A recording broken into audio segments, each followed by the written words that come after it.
Good evening.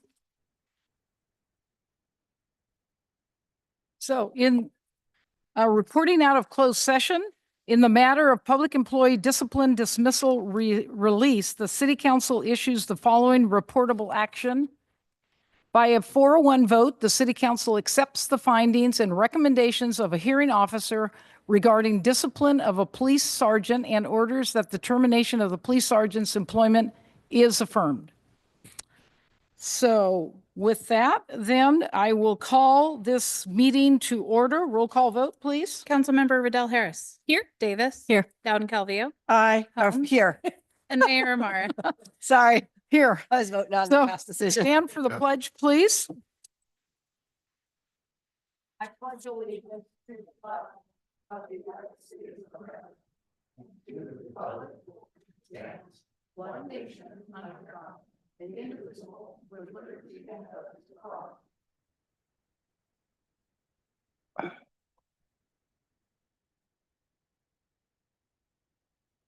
No commendations. No. Okay. So this is the time. There's no commendations, proclamations, or acknowledgements. So we'll move on to the adoption of the agenda. This is a time set aside for council members and or the public to ask for removal, postponement, or a change of the listed sequence of an agenda item.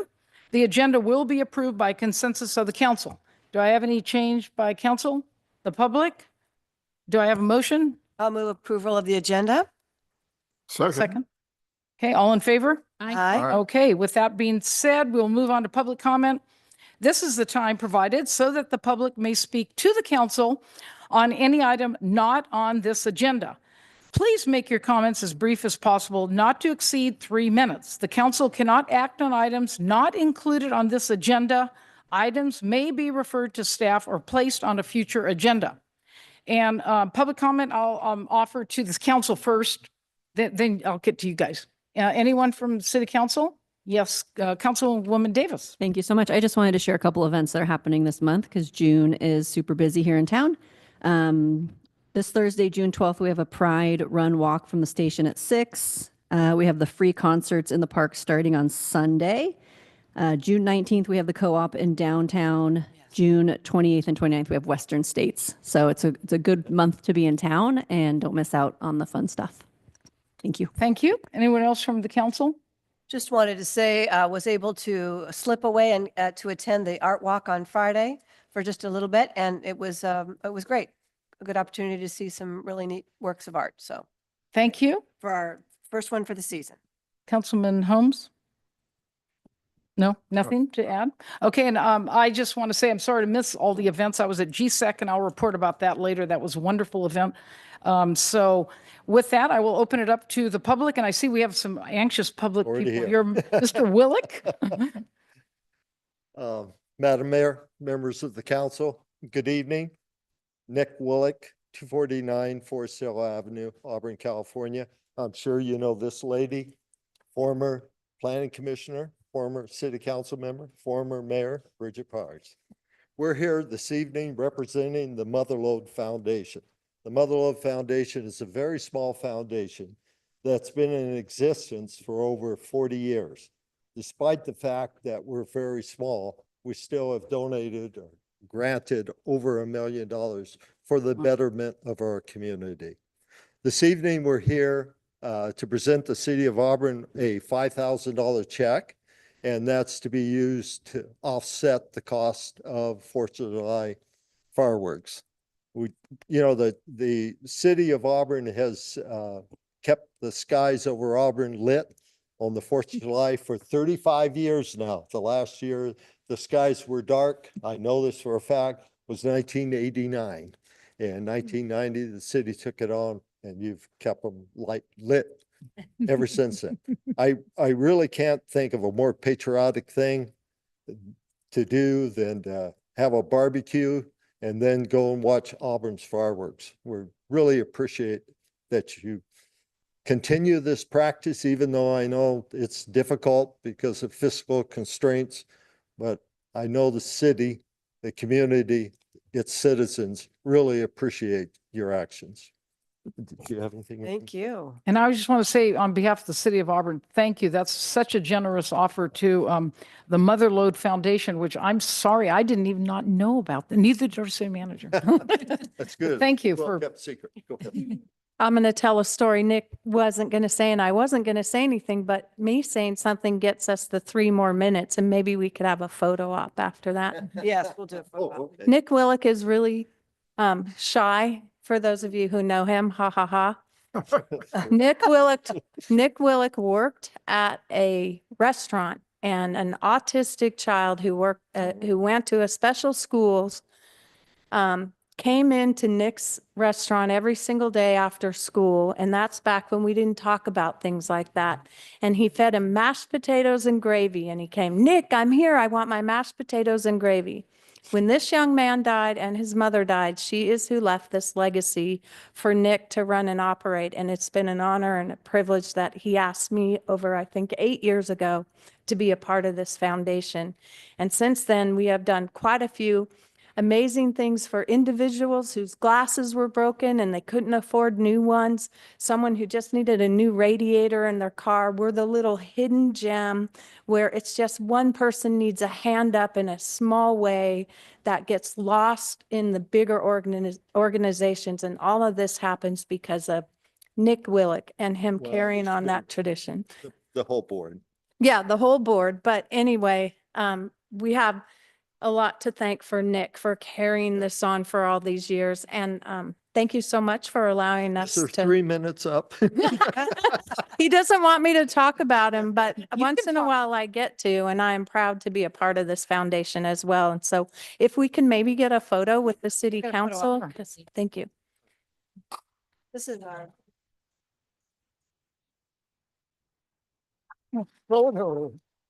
That's our largest contribution for the fireworks. Well,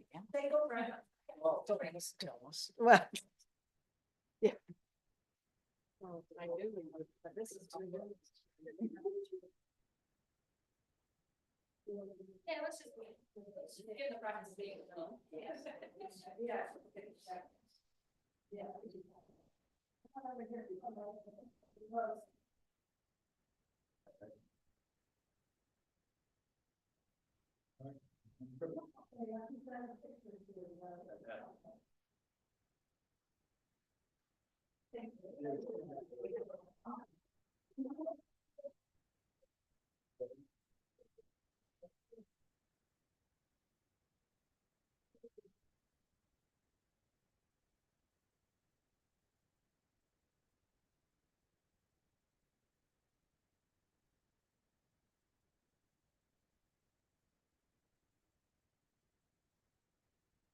so that was wonderful public comment.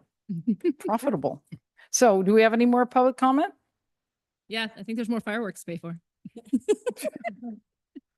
Okay, so now we will go to, public hearing. Presentation by staff for public hearing to levy an annual assessment fee for a business improvement district. No, did I get this wrong? Menja jumping the gun. Good evening, Mayor, council members. Gretchen Johnson, your finance director. Back on May 12th, we had a notice of intent to hold a public hearing related to our business improvement districts to levy the annual fee assessments for those districts. And tonight is the opportunity for anyone from the public for or against the fee to speak about the matter. So with that, I'll open the public hearing. Okay, so do another, now it's presentation. You just did no. Okay, accept public testimony, no public testimony. So then we will close the public hearing, seeing no one coming forward. I'll close the public hearing.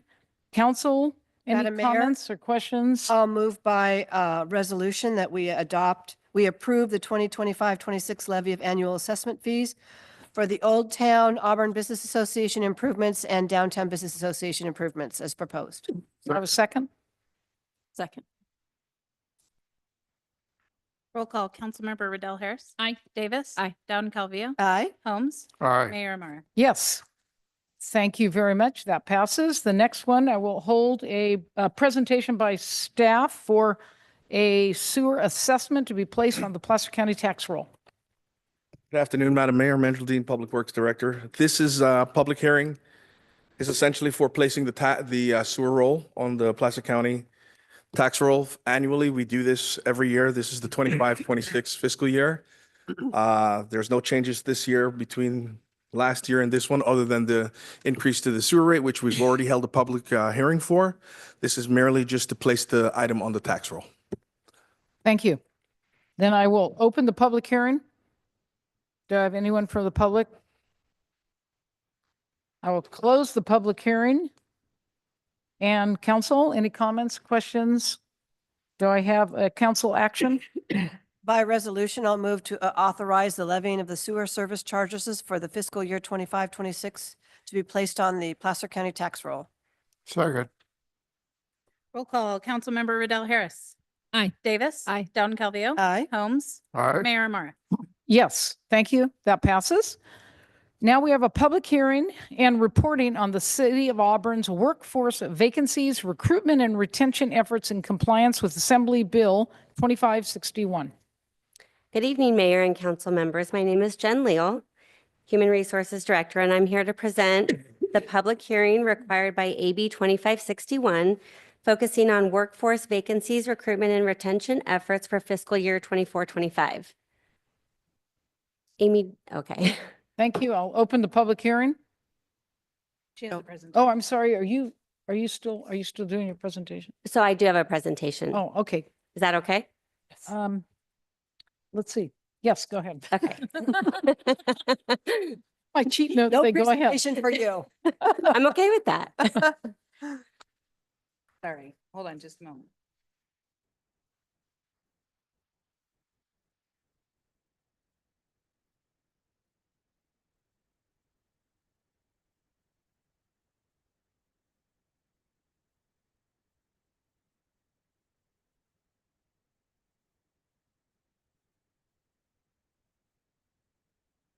Sorry for the delay.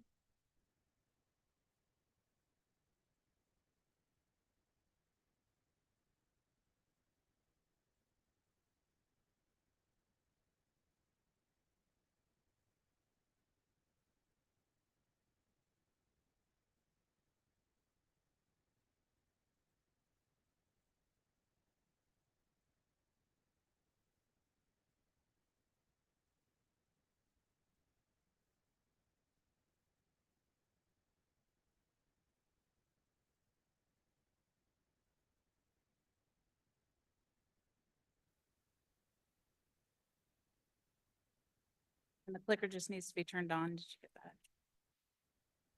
And you should be good to go. Okay. Okay. So I'm conducting the public hearing on vacancies and retention efforts for the City of Auburn for fiscal year 24-25. Sit down. Oh, there we go. Okay. What is AB 2561? Last council meeting, we brought to you procedures that you approved on AB 2561. And this bill requires public agencies to hold an annual public hearing to assess and address workforce vacancies. It also gives bargaining units an opportunity to present their input during this public hearing process. Tonight's presentation will cover the current status of vacancies, our recruitment and retention strategies, and the key challenges we face in filling critical roles.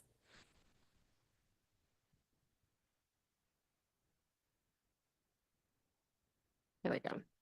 Okay. Auburn's workforce. Our workforce provides a broad range of essential services that keep Auburn running smoothly every day. This includes operations in areas like economic development, finance, public safety, transit, and more. Each department plays a vital role in delivering high-quality services to our community. At the fiscal year 24-25 budget adoption, council approved 89 full-time positions. Due to the budget deficit, a hiring freeze was implemented, and through attrition, we reduced our total FTEs to 80 at the mid-year budget update in February. We currently have 78 full-time positions. The city is recommending 79 full-time positions for fiscal year 25-26. The city's workforce includes both represented and unrepresented positions. We have 5 bargaining groups that include, I'm going to give the acronyms, AEA, APOA, APSA, CHIA, and IFF. This chart shows most of the classifications within each of the bargaining units. We also have an unrepresented confidential group of employees.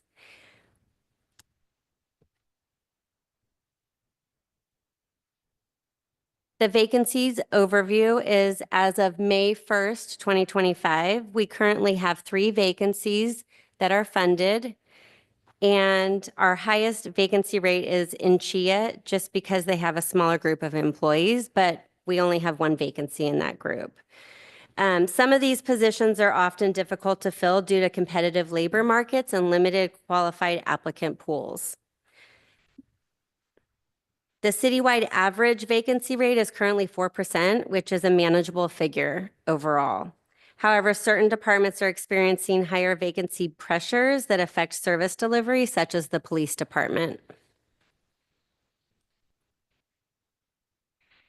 Our recruitment process overview. This slide outlines the city recruitment process from beginning to end. Once a vacancy is approved, we go through the detailed process of advertising, interviewing, conducting background checks, and onboarding. Each step is essential, but it can also extend the time it takes to fill a position. So far for fiscal year 24-25, we've had 10 hires, reclassifications, and promotions. This reflects the city's efforts to both attract external talent and support internal career advancement. On average, it takes about 76 days to fill a vacancy, but you can see that there's a wide range here. Non-safety positions take roughly 52 days, while safety roles, due to the extensive background check and pre-employment process, it takes about 157 days. Some of the recruitment, as part of this public hearing, we reviewed our current policies and procedures to identify barriers. We're seeing 2 primary challenges: the lengthy pre-employment and background process for police department positions. Secondly, our limited candidate pools, especially in technical jobs like engineers, planners, and public safety positions. In response, we've implemented or are implementing solutions to streamline our hiring. We've automated our recruitment platform so that hiring managers can have access to the applicant pool candidates right away.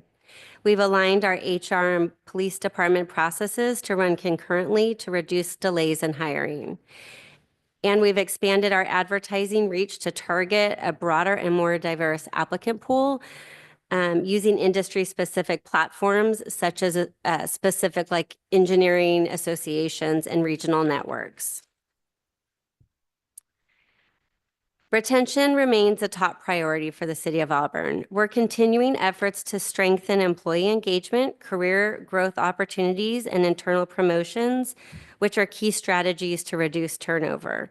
Retention efforts are especially important in today's competitive labor market, where many agencies are competing for the same talent.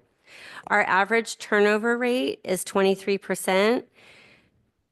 A lot of that is spurred from employees taking jobs elsewhere due to the fiscal situation that we've been going through. Prior to concluding my presentation, I want to remind you of some of the procedures that we established when we came to you last time. The City of Auburn presented our information. We're now required to allow each recognized employee organization. They're entitled to make a presentation to the City Council addressing the status of vacancies and recruitment and retention efforts, and they're given 10 minutes to do so based on our procedures. And so I will go ahead and turn it over. We have one bargaining group that's requested to make a presentation. Thank you. Thank you.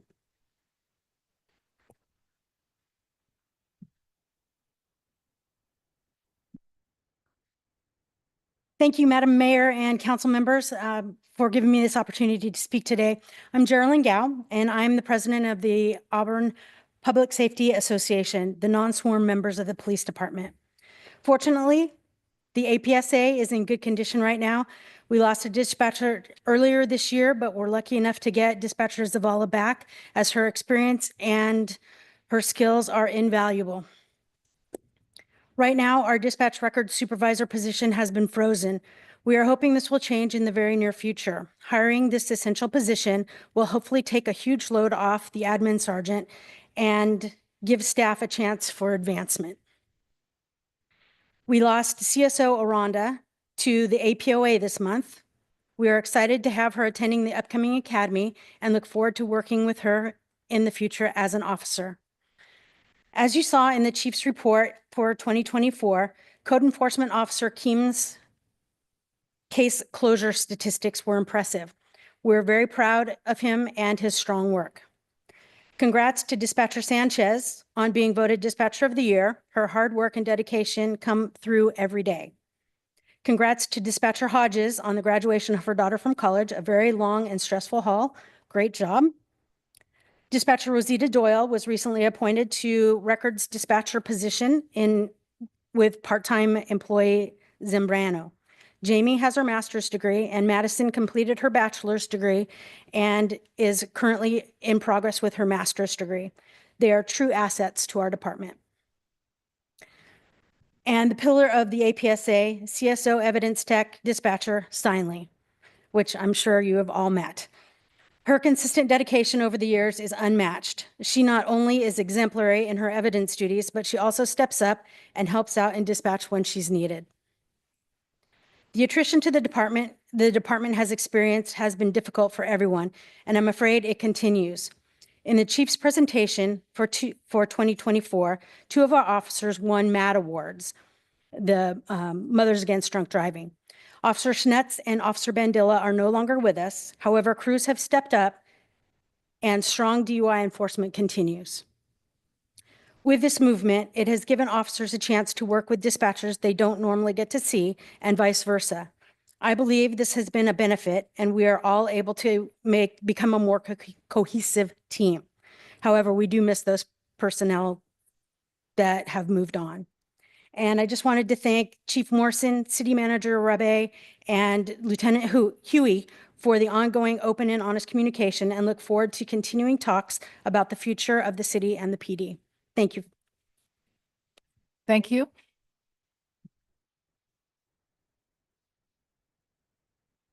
Are you done with your present? A little bit more on procedures. Okay.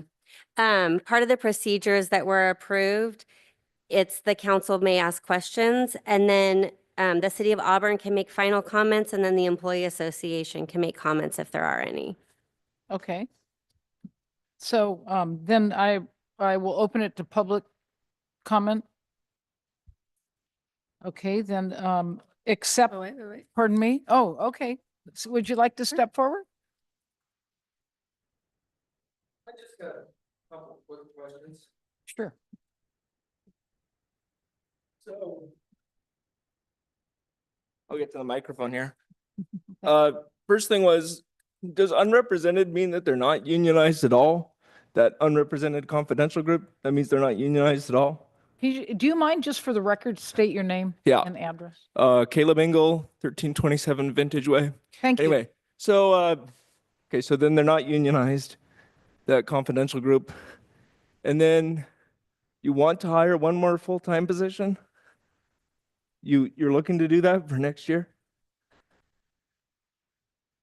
Okay, so we are looking to do that though. Well, there's a vacancy in the city hall.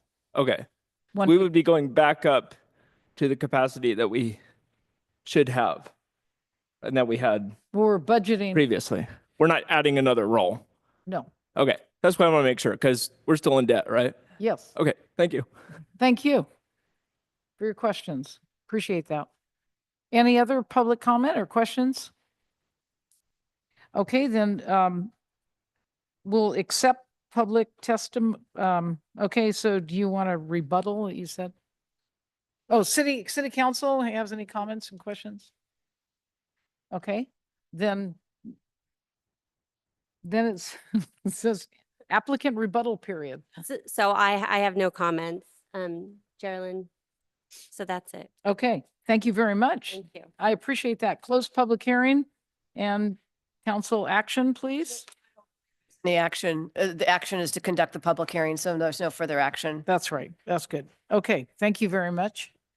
And then our next item is the vacancy commercial building ordinance and applicable fee resolution. And it's a continuation of, we've had this matter before, so you're bringing it back with some revisions. Thank you. Good evening, Mayor. Hang on. Good evening, Mayor. Good evening, council members. Jonathan Wright, Community and Economic Development Director. As you stated, this is another time that we're actually viewing this a second time. Since the first time, we've been through a few changes in here as recommended by the council. Our last meeting, our last time it was viewed, staff has also been out, given presentations to the Old Town business community, downtown business community, service clubs, have talked to some of the actual property owners about what we're proposing. And so we have made an effort at outreach there. But as we're aware, vacant commercial buildings can become a significant source of blight, particularly when property owners neglect or actively maintain or manage them and or even offer them for rent or sale. These unavailable and neglected structures not only detract from the aesthetic appeal of the surrounding area, but also discourage economic development, depress nearby property values, and erode the overall economic vitality of the city's commercial district. Now, we've all heard constituents say, we have a vacant building problem. I mean, what are you going to do about all the vacant buildings? We've heard this. All of us have heard it.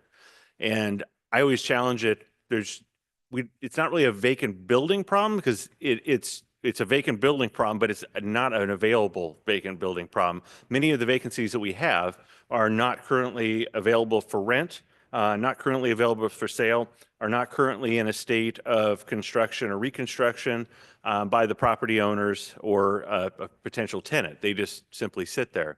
So when we get, as economic development, when we get the inquiries about people who are looking to invest in our community or become a part of our community, we're literally driving past those places that would be otherwise ideal for certain types of businesses.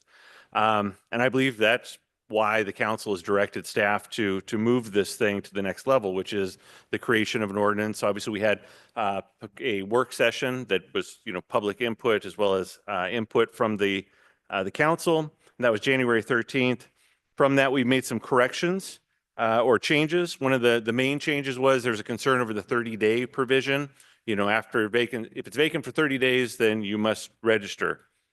Heard. Even bringing this up to some of the business districts, everybody, including what came out of here, felt 90 days seems to be a more comfortable number. It's not going to be ideal for everybody in the room, and I understand that.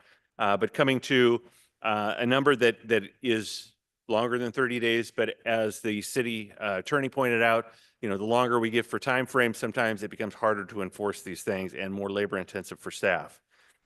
So that has been changed in this new draft.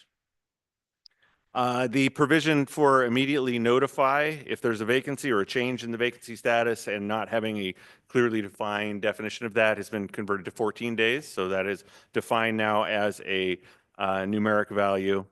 The requirement for building owners of already vacant buildings, they had the same provision to come in and, or they had 14-day turnaround to come register them after this ordinance went into effect. We made it the same as, if it was just, vacant today. So they get the same 90 days as another business owner would get if it happened after this ordinance had been implemented. The monthly inspections was deemed to be too intense for both the property owner and for staff. Agreed. Converted that to quarterly. So that, basically similar to 90 days, but every quarter they have to come in and provide a report to staff as far as the condition of the building, anything that's changed, if there's been any issues with, police, if they've had broken windows, all those things that'll be established, and then we have to go out and verify it. Another one was ready for occupancy. What does that mean? So we put a definition in there for what for occupancy means. Hopefully that more clearly defined what the council's intent was in putting in requesting those changes. The other thing is, as far as the fee resolution is concerned, we just had a fee study done, so we already had applicable fees that have been established by normal practice. And so using a matrix that in dealing with front counter contacts, you have the phone call or the complaint, you have the follow-up with the building to figure out, if it's vacant, if it's, non-compliant with the code, you have the contact with the property owner and the notifications. You have to, after the property owner comes in, you have to prepare the forms, but after the property owner comes in, then you have to accept those documents, you have to review those documents, you have to follow up on them. So establish a 2-hour rate to do that for each quarter they have to register, and that's how that was established. Now, the compliance piece of that, when we have to do our own follow-up and going out and actually identifying and documenting the condition of the property, it's really hard to do any type of fee for that. It's going to be it's going to look astronomical because we're going to factor in everything. So that was just done on a cost recovery basis. If they get to a certain point where they are completely non-compliant, then it goes into our nuisance provision, and we have enforcement action that we can go through via that avenue.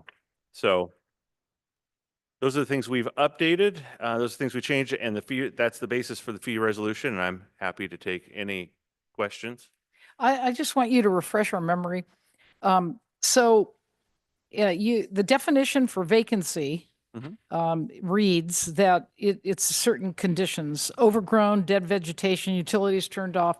So if a property owner is diligently having people look at it, there's signage, there are people coming, they're showing the building, and it's been more than 90 days, that they would not be cited, or they wouldn't fall under this, would they? First of all, if they are working actively on finding somebody to be in there and they're maintaining their building, it's probably not going to come to us as a complaint. We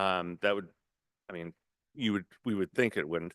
But if it did, yes, it technically still has to comply with the vacant building. They still have to register it, but they become compliant in the registration because they're actively maintaining it. And there's conditions in this that identify what maintaining it is. Okay. No graffiti, taking care of the landscaping and so forth. So if they're meeting that, they still meet the conditions of the ordinance, but they still have to register it if there's a complaint And pay the fee? Do they? and pay The registration fee is Right. like correct. a certain amount. Okay. Any questions by council then? Yes. Thank you. Thank you for bringing this back. I know this is something that a lot of people have been interested in. Okay, so I'm just trying to, since I don't deal with vacant buildings very often, I'm trying to understand a little bit. So they have the ready for occupancy, and it's ready for occupancy, but it's vacant. But it also says on here, it's without any need of substantial repairs. So Right. if it needs substantial repairs, it would not be a vacant building, but what would be the incentive of someone putting it in good condition to then have it be a vacant building? I guess I'm trying to Right. figure out what do we have also something that incentivizes people not to have a building in not good condition that's not ready for occupancy? No, that just means they're compliant with the code if it's ready for occupancy in good condition, or if they have an active building permit and they're working towards establishing it in good condition. Okay, Those are there's a so couple. if it's not ready for occupancy, then If they're not is, if they're not then they can doing get fees. anything with it, then and they have blights, the broken windows, those types of Mhm. things, then they are in violation. okay, they're in violation of Right. this. But if it's ready for occupancy and nobody's inside, then they're still they still need to pay? And they're registered. The registration fee is just so we can document that they're Okay. doing what they need to do with it. That Okay. means we're going out and actually And that's Make- based on staff time, the Right. fee. Okay, And it's paid quarterly, okay. correct? The No. registration fee is a Paid quarterly pay. correct. Oh, they register quarterly. So, Correct. so They they're- have to come they're back. in compliance, they're submitting their paperwork and they're paying then, and they're ready for occupancy. If they're not ready for occupancy, something is wrong with it Right. and they're keeping in that condition, then they have additional, They still have to register it, but then they have to work towards compliance. okay, and what incentivizes them to work towards compliance?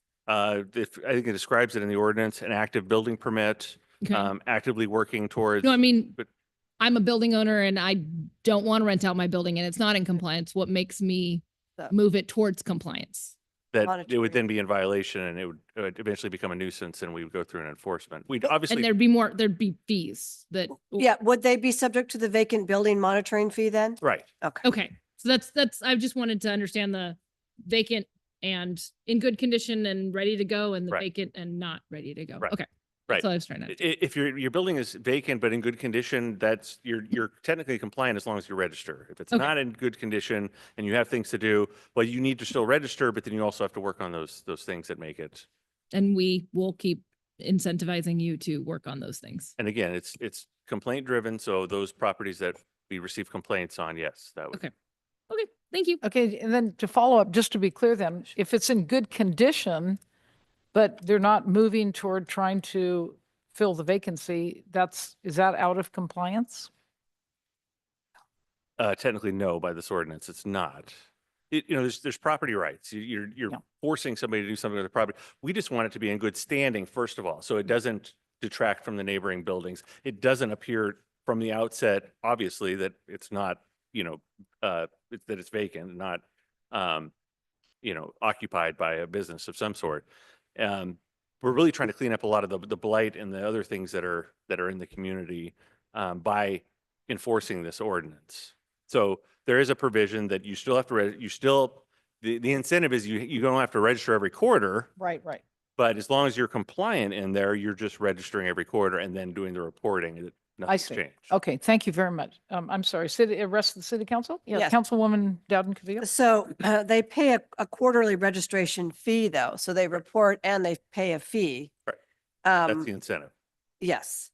And I did want to ask you, so thank you very much for making the changes that we had. There were several issues of concern. Some of them I raised, so I appreciate that you have addressed those issues in this new version.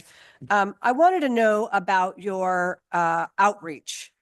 Can you tell me about who you have reached out to with regards to this particular ordinance, the fees and so forth? So property owners, let's talk about that. We even sent notification to the known vacant properties in the Old Town and Downtown before this hearing so that they are aware. I've spoke to several of them personally. I have gone again presentations at the Old Town Business Association, the Downtown Business Association. I've shared the ordinance wherever somebody asks about the ordinance. I've been to, whenever I give an update to service groups about what's going on in the city, this is always one of the items I touch on. It's one that seems to be popular with people that view us from the outside. So to that extent, I've done quite a bit. And what kind of feedback have you received? I appreciate that you've done quite a bit and you've spoken with some of the building owners, especially I think you've spoken with one of our largest building owner that is in Auburn. Correct. So what has been the feedback, or if any? I mean, they understand what we're doing. Obviously, the property owners, which is only a handful, aren't necessarily happy with this. I mean, I would say that's I generally. mean, are they specifically, I don't, and we'll know because we'll have an opportunity here if there's any public comment, but has anyone made any suggestions except changes or anything? No, but the The business, Downtown Business Association. yeah, was- the associations have been really excited because they're the ones that are directly affected by these vacancies. I'm just wondering. I if the- want to add that he brought it up Jonathan brought it up several times to the DBA when I was at meetings. So I'm just wondering if we've, and I appreciate the outreach and that's an incredibly important part of this. Right. And so, but when you were talking with property owners, they weren't incredibly happy about it, but were there any suggested changes or any, and then also is this, can you talk about, other jurisdictions maybe within Placer County or Sacramento County where you're aware that they have something similar? Right. So this is a copy of an ordinance that I found with other cities that other cities are using. Many cities have a variation of this. Some of them aren't as intentional as this one. They're more general. This one is specifically to target the issues that we have here and to try to get resolution. But it's very common to have vacant building ordinances. I think Rockland, Roseville, I believe we found they had some.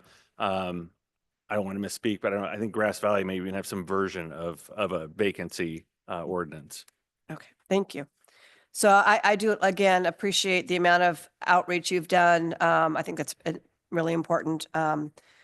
You've explained the fees. The only fee amount that really has not been defined is that vacant building, the vacant building monitoring fee. Right. And that is to be determined based on actual costs. Okay, then we have to start accounting for our time. And but somewhere we have a list of what the hourly costs are for staff. Correct. Because we've utilized that in the development of the other fees. Correct.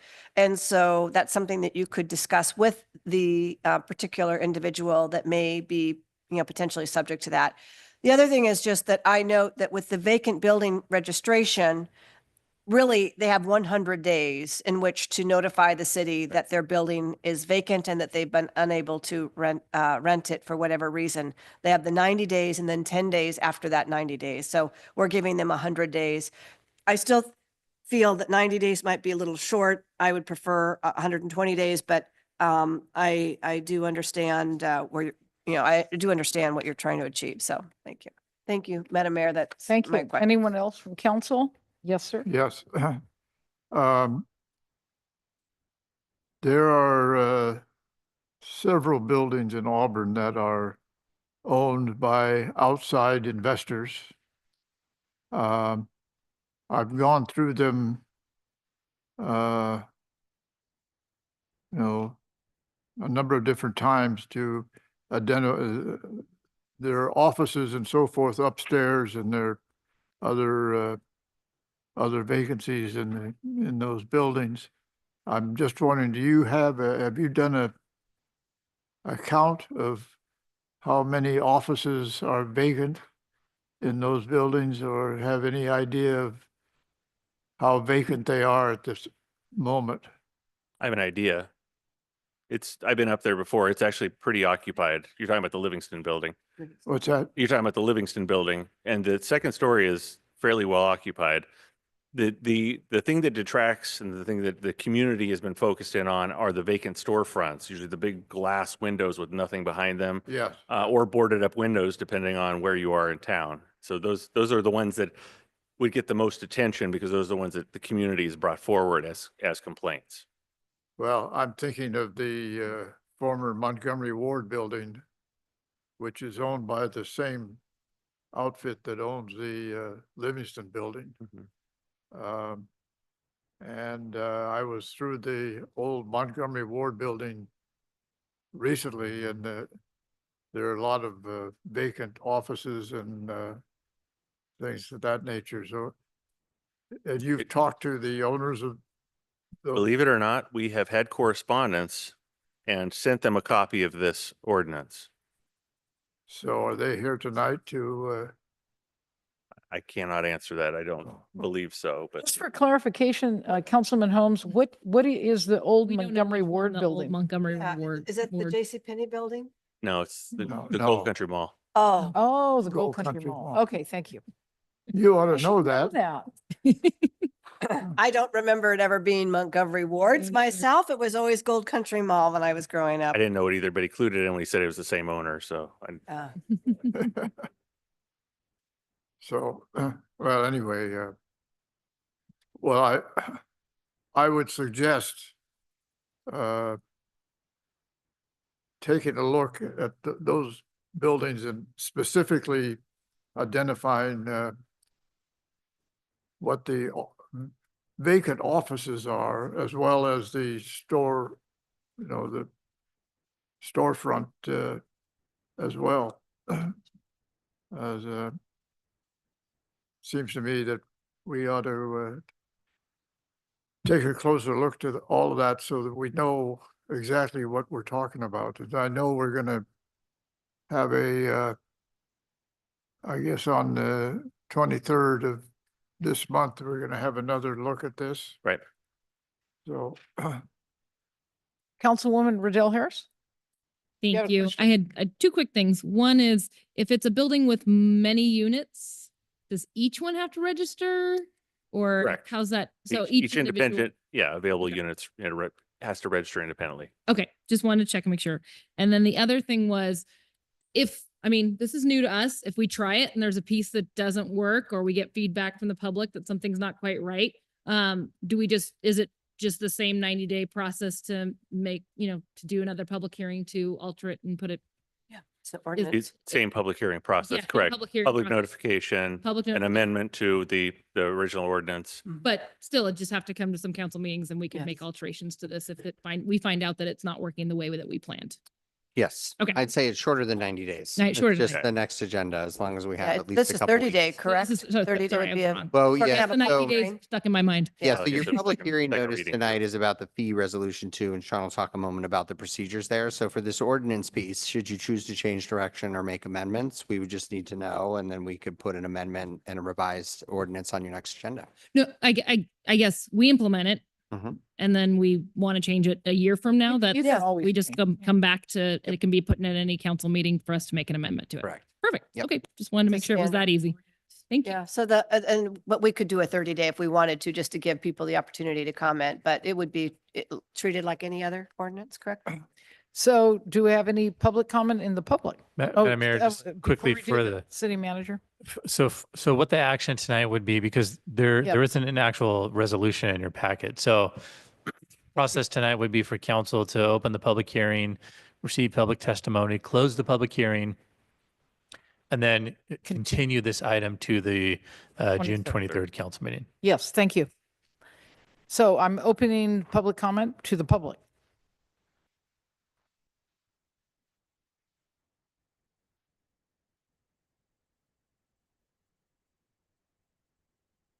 Good evening. William Pryor, 905 Lincoln Way. I actually just found out about this yesterday. I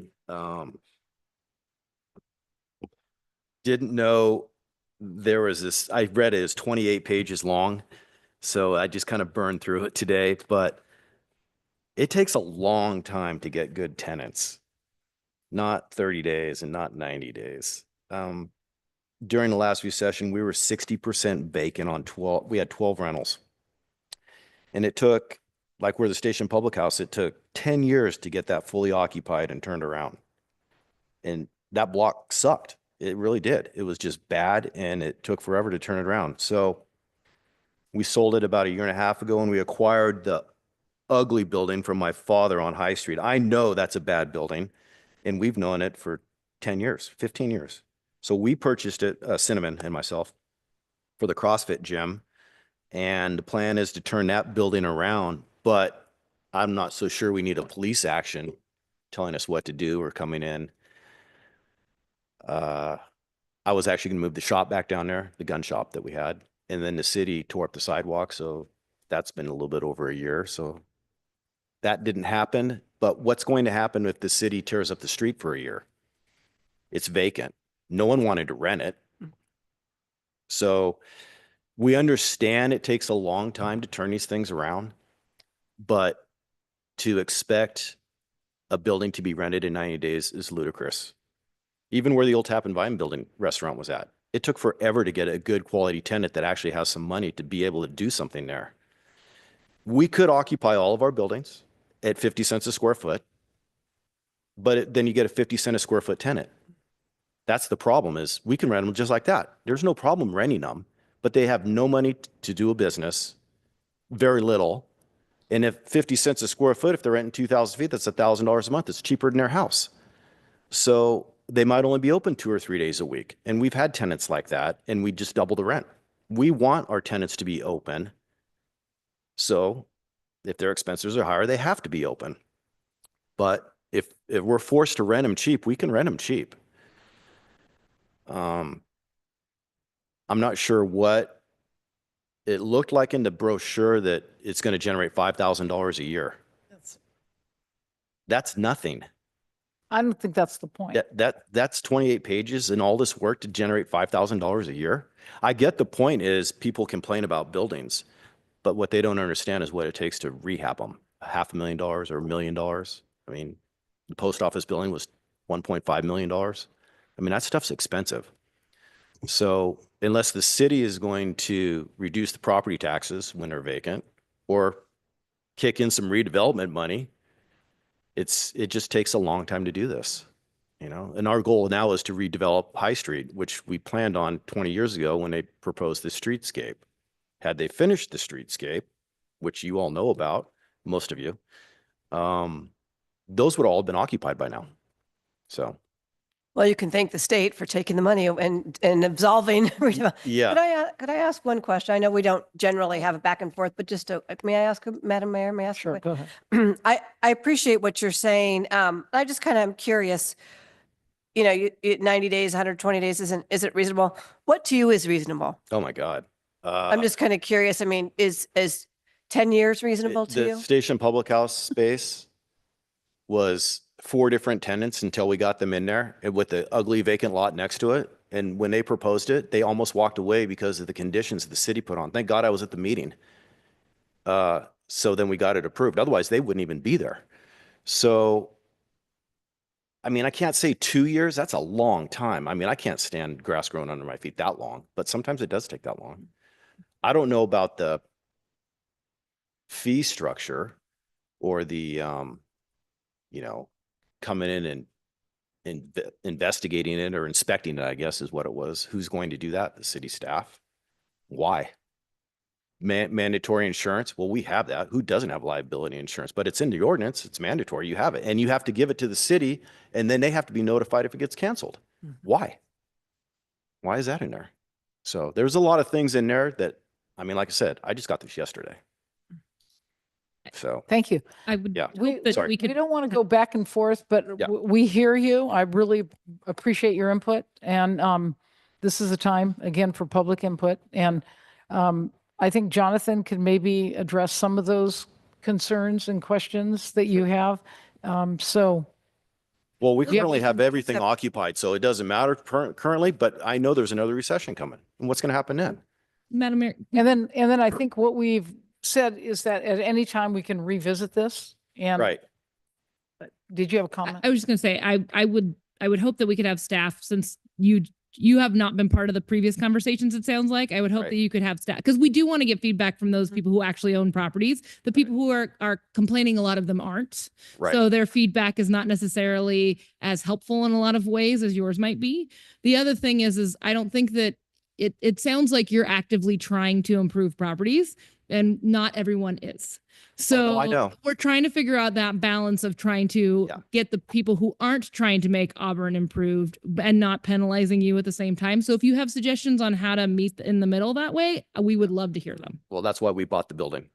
Yeah. So I mean, Because maybe related staff, to one of those guys. maybe staff can come up with what it means what, I guess, how we would know if somebody's actually making an effort versus someone's just holding onto property and doing nothing. Right. So I don't know what that looks like because I don't own any commercial property, but maybe there's a way we can figure out what that really looks like. Yeah. Okay. Thanks. Thank you. I like that. Yeah, that's very important. I think again, Jonathan does a wonderful job, you know, getting around and talking to people. And so I think your input is very important. And Councilwoman Riddell Harris makes a very good point.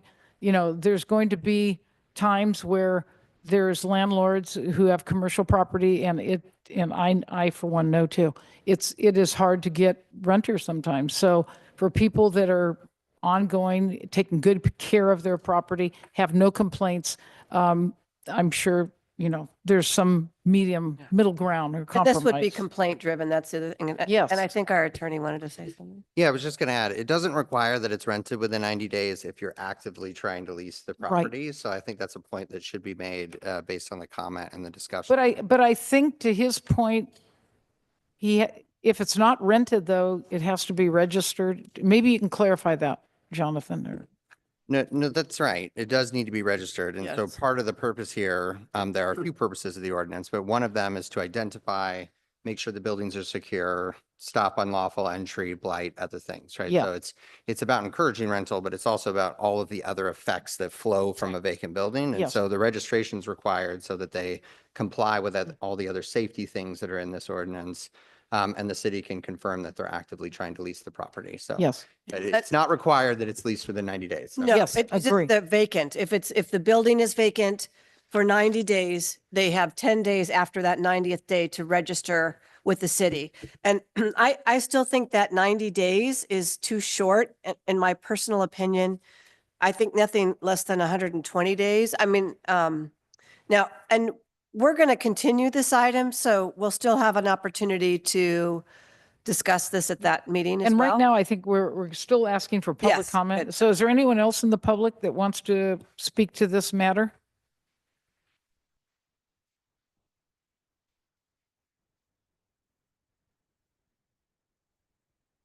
Robert. Hi. Hello. Thank you, board, for serving. Robert Persisi, 2016 Ladera Drive, Lincoln. I thought the gentleman in front of me did a really good job about reality. Just seems to me like we're just getting on another red tape thing. Takes forever. How you going to enforce it? How you going to do all that stuff? In my opinion, I still think that if the city could work to find grants, redevelopment money, things like that to help property owners. I thought the young lady there, I forgot, I can't see her name, I don't have my glasses, but you don't have a time frame. There are no time frames in real estate. I've been in negotiated deals for years and years and years.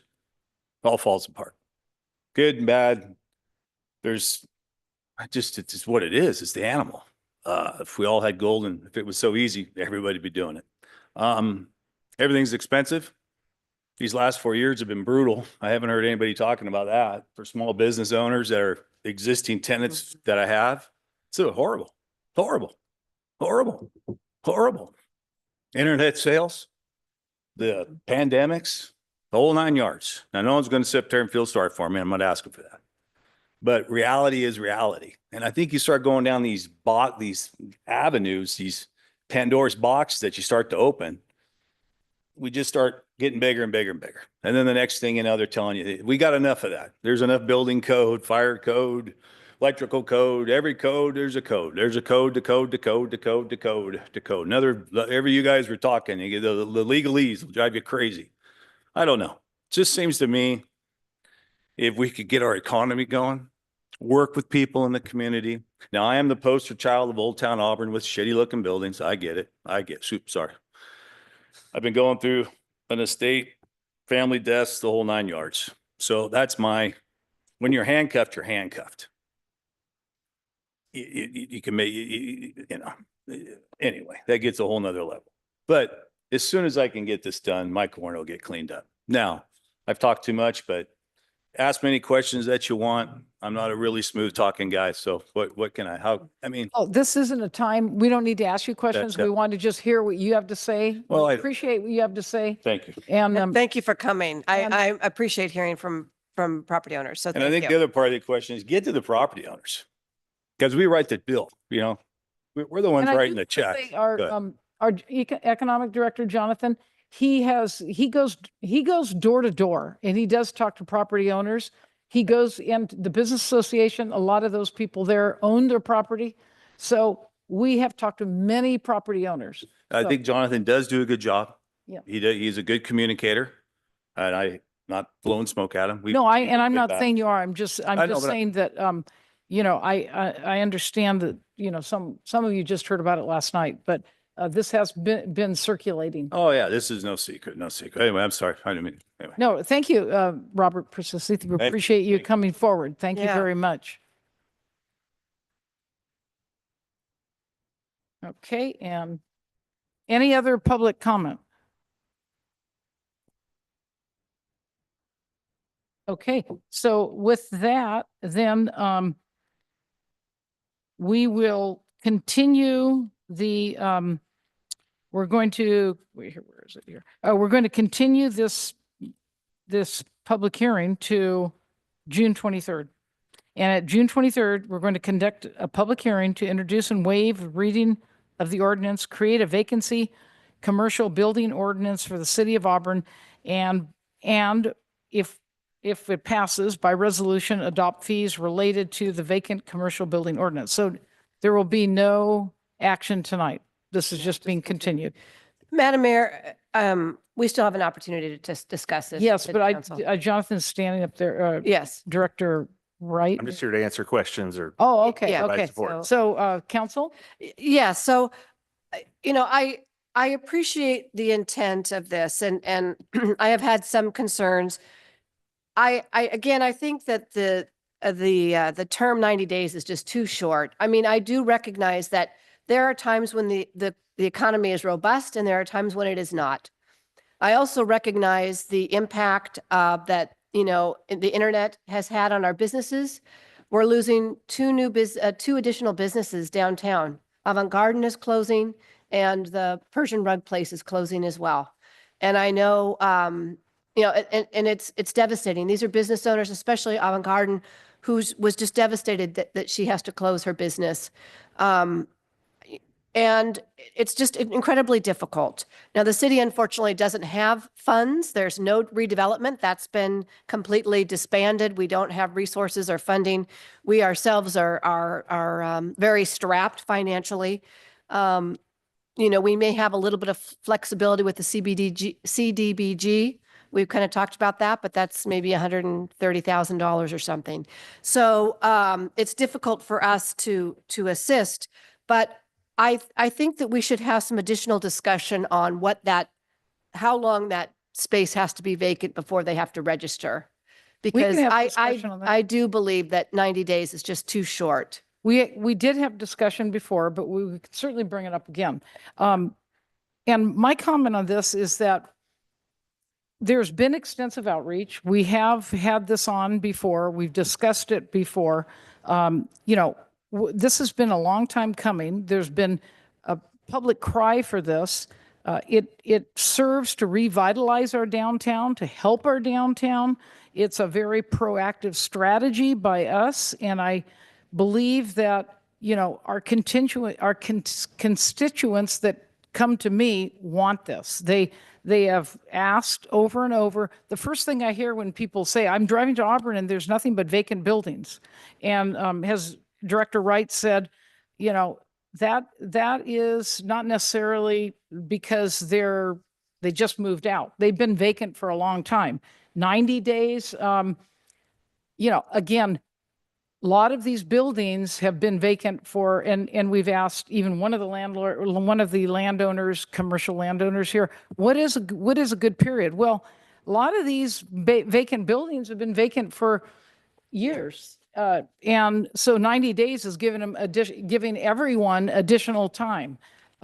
So does it mean now we're getting serious and, maybe it'll help? And so we should give them a longer period? That's what I would like to hear from council. Let's I think discuss 6 it. months, But personally, I would just, and I appreciate what you're saying, Madam Mayor, but, and I know. hear from I do, but I was not a speaking and then you rebuttal. spoke. So I wanted just to finish that. So with all due respect, I think that, 180 days or 6 months would be more appropriate. I respect the fact that there are buildings that have been vacant for years, perhaps even a decade or so. But I also know that there are some that haven't been vacant very long. And I know that right now the market is incredibly difficult. And there is some truth to say that we do want quality folks coming in and renting buildings. Now, we want our buildings filled, but we also want quality people in there. We don't want turnover every 30 days. And so there has to be some happy medium. And I really think that 6 months is a much more realistic number than 3 months, because especially when the economy is difficult, to find, and again, it's just 6 months. If the building is going to be vacant it's been vacant for 6 months, then you're registering. You're registering to say, look, my building's vacant for 6 months. So the city knows that that's happening, that we can make sure for investigation or inspections for fire and things of that public safety kinds of issues can be addressed. But I really think that a 6-month vacancy would be the trigger for me. 30 or 90 days is just not enough. and then after that, it'd be every quarter. They'd register. Yes, they'd have to register every quarter, but there is also some opportunity, I believe, Jonathan, where they might be able to waive something. I thought I saw some language about potentially waiving they're an agreement. I mean, they're registering, but was there some opportunity for waiving something somewhere in there? We can look at the fine print after. Yeah, but in any event, so it'd be a quarterly registration. Okay. But I really. Let's hear from the rest of the 180 days. council. And before we do that, is this something we have to decide tonight? I mean, it's not going to be, there's no is there an opportunity to decide this, or are we just discussing and bringing it back? Just discussing because there's no action that can be taken, but if you settle on a date, like a number, that'd be helpful for us to be able to put it back together and bring it Okay. back. So otherwise we'll just be making the changes on the fly at the council Okay. meeting. So if we can Okay. get that number pinned down, that'd be good. So right now we're at 3 months. You're asking for 6 months. And anyone else? And Yeah. it's not. No, I, looking mean, good. I can support 6 months for the initial thing as long as it's quarterly. After that, I would love to see more tenants. I would love to see more effort being put into having people come in, but also finding good tenants. So I'm on board with that.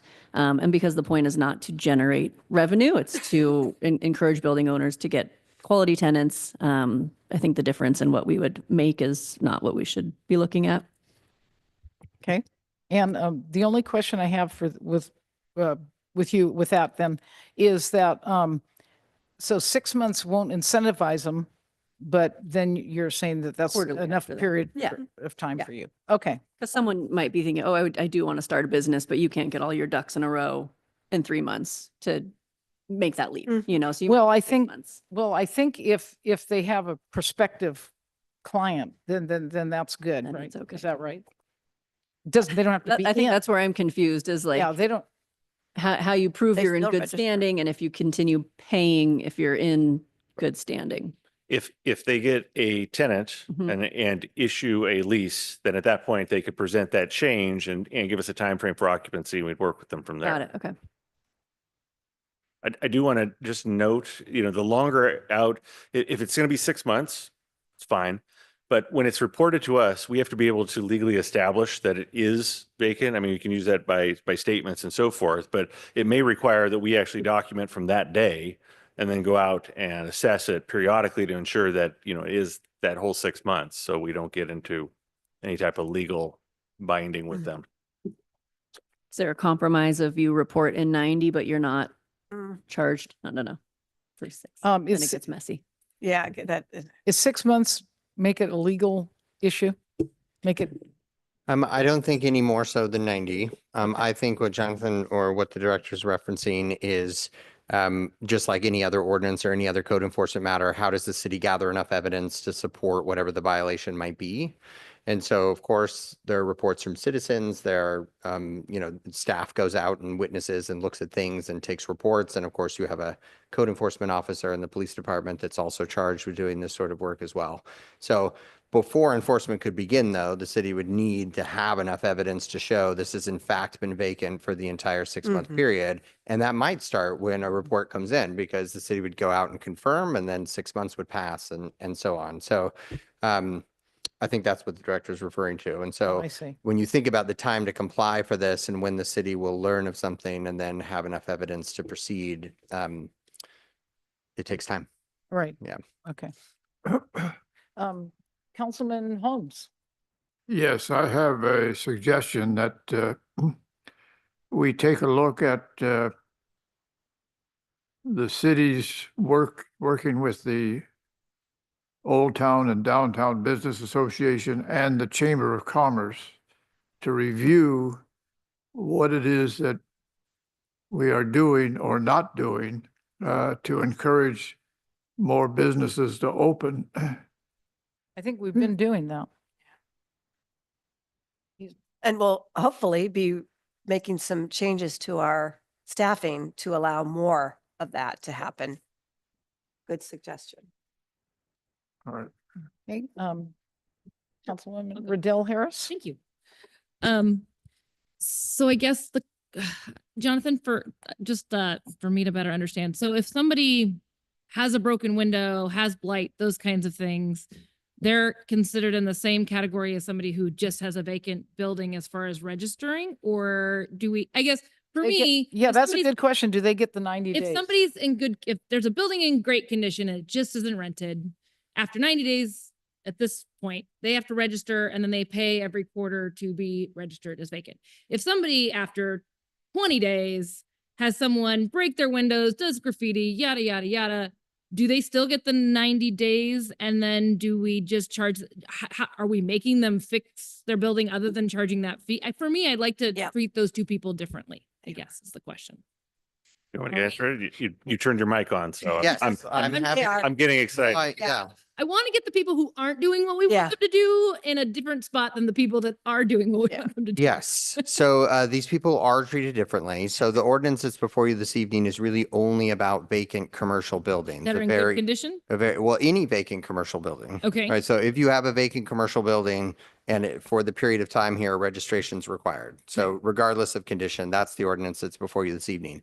There are many other ordinances that the city has on the books about code enforcement generally and nuisances generally, regardless of the vacancy status of the building. And those ordinances are on the books, have been for a long time, and are currently enforced by your code enforcement staff and the planning department. So under your hypothetical, vacancy or not, regardless of when it occurs, if there were broken windows and other nuisances at a building, staff could take that action immediately under separate ordinances that already exist, regardless of the vacancy status. But we were told that part of the reason for this is because people are not maintaining their buildings and keeping it in bad condition and all that kind of stuff. So if stuff's already on the books to fix for that, do we not have the code enforcement people we need? Or do we not have the fees we need in order to encourage people to actually fix them? What's the problem that's not getting a solution right now that's causing us to then fix a problem that we kind of have, but not as much as this other one?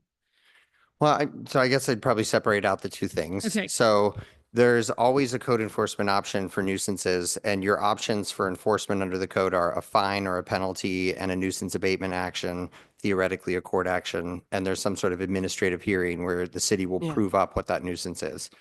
This ordinance gives a lot of very specific details about what you have to do for a vacant building, including like boarding it up, securing it, security measures, landscaping, other things occurred. So your current ordinances don't have that kind of detail for other buildings, right? So your current ordinances say, this is a nuisance, and if so, city may do the following things. The building Just has because- bricks that are falling. Right. And it becomes a public safety issue and, things of that nature. So. Can we make a fee for the people who aren't complying to the things that we actually want them to get fixed rather than applying to everybody? I mean, like if we want to have stricter criteria Sure. of what a good condition building looks like. There's already cost recovery for that. Yeah. Yes, to answer your question, yes. And are we so we're currently doing that already? It is currently an option, and I do believe your code enforcement staff uses that as an option occasionally. But they're saying part of the reason for this ordinance is because that stuff isn't getting fixed. So I guess that's where my confusion is if we have. It's a difference of public safety. It's my understanding, correct me if I'm wrong, it's an issue of public safety. If there's a threat of public safety,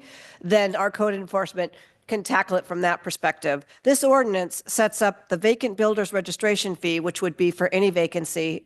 And then it also has the vacant building monitoring fee, and that would be for those buildings that are not in compliance with the ordinance itself. So if you have a vacant building and it's ready to go, you still register after what I would suggest is 6 months. You still register so the city is aware of it. But if it's ready to go, then you don't have to pay the vacant building monitoring fee. It's when compliance hasn't happened, then there's the separate fee that kicks in. But if there is, anytime a building has a public safety threat, then there are code enforcement provisions There's a that. difference between public safety. threat Yes, and but the what people don't like the look of. Yes, And and that's what this is. But I think, and Mr. Attorney, correct me if I'm wrong, but our code enforcement is really going after more of that public safety, an element. We almost took over, we almost used eminent domain years ago on a building in Old Town because bricks were falling and the property owner did nothing. But I get that. I'm just, if weeds are out of control or they're not, the building doesn't look nice because it's vacant. That's That's what I think we're really trying to target with this. I don't know if we're trying to, I guess my question, are we trying to target people who have a perfectly nice building that looks great, but just doesn't have somebody in it? I think if you recall our first presentation too, Yeah. we're also trying to have a vibrant town. And our people who come speak here today, they want a nice, vibrant town as well. And we have some storefronts. We were shown, he had a nice slide where the store is used as a storage place. And so it's vacant, but it looks nice, but there's no intent to rent it. It's just sitting there with some pictures in it, or it's sitting there with boxes in it. And we're trying to incentivize people to have it rented if they can. And I don't think it's a big ask to have people register and pay for a little registration and do a quarterly report every 4 months. And then and hopefully they'll get it rented. But the worst case scenario is that they're paying for a little fee so that we can come out and help them. And actually, it gives us an opportunity to know who has a vacant building and how we can help. So we'll be in contact. And so every quarter, we're trying to incentivize them to, rent it. So it's not just, it's easy now. And I think as one of our property owners said, you can just keep your building and keep it as storage. If your rent is low enough, people will come and use it as storage. Because storage costs a lot too. I get what you're saying. I guess I'm just trying to solve for the problem. No, and I'm trying to answer your question. I get it. Yeah. So I guess for me, the timelines for me are different if it's a nice building that people are actually maintaining versus the timeline if it looks not nice and people are complaining about it. So for me, that piece that's about, I can't remember what the fee was, the piece that's about us having to keep after them because they're not maintaining their weeds and all that kind of stuff, I think that they should have to register immediately if they can't maintain their own property and keep it in good condition. But the only problem, and I hear what you're saying, in an ideal world, that would be a good way to do it. But I just think for staff and for legal, it's going to be difficult. What's a nice building versus what's not a nice building? Yeah, they have And- rules of what's considered nice and not nice. Well, They're I just examples. think for but- staff, Yeah. it's going to be difficult to enforce. I don't know. Well, Maybe we're going to charge them for it not looking nice anyway, so we're going to have to enforce it either way, right? Yeah, no, If the building's a nuisance, so if it's a public safety issue, then we take code enforcement action on that. Yeah. And those timelines are specified in our nuisance ordinances. Yeah. The idea of this ordinance is like, if you think about a specific building like the Livingston building that's got storefronts that are vacant on the bottom, that's not necessarily a public safety issue, right? Right. But it does detract from the overall, like, lack of a better word, vibe of that area of town, right? And so the idea of this is to make sure that we don't have a proliferation of buildings that look like the Livingston building, not so much the public safety issues, because we would deal with those as quickly as we can using the nuisance ordinance. So I guess that's where I think the thing is a little bit confusing because it does talk about those nuisance things that are in here that are not part of the public safety as something that we want to correct. And then it has separate buildings that look nice, but we just don't like that they're vacant for extended periods of time. And so I feel like those are two different things to me. I mean, there's people who are maintaining their building and making it look nice and having it vacant, and those who are really just don't seem to care about their buildings, which I feel like that's the bigger thing we would get complaints about. So I don't know. Director Wright? So when we first started out here, the direction that was given was try to fill vacancies, incentivize vacancies. In fact, originally, I believe it was phrased as a vacancy tax, that if it was, vacant, that this would be applied. So this was a result of that direction that was originally given. Now, when it's vacant, whether it's in good condition or not, if it meets those standards, it has to register. And hopefully those people don't want to continue to register it. Maybe what is the reason for not renting your building? Would you rather pay just to have the option to have it open?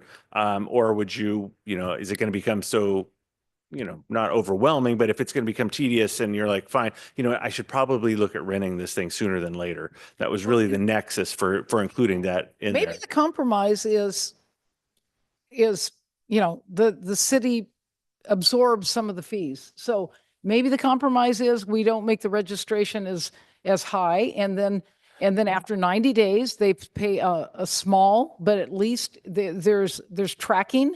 And then maybe we can increase the fee after a year or 2 years.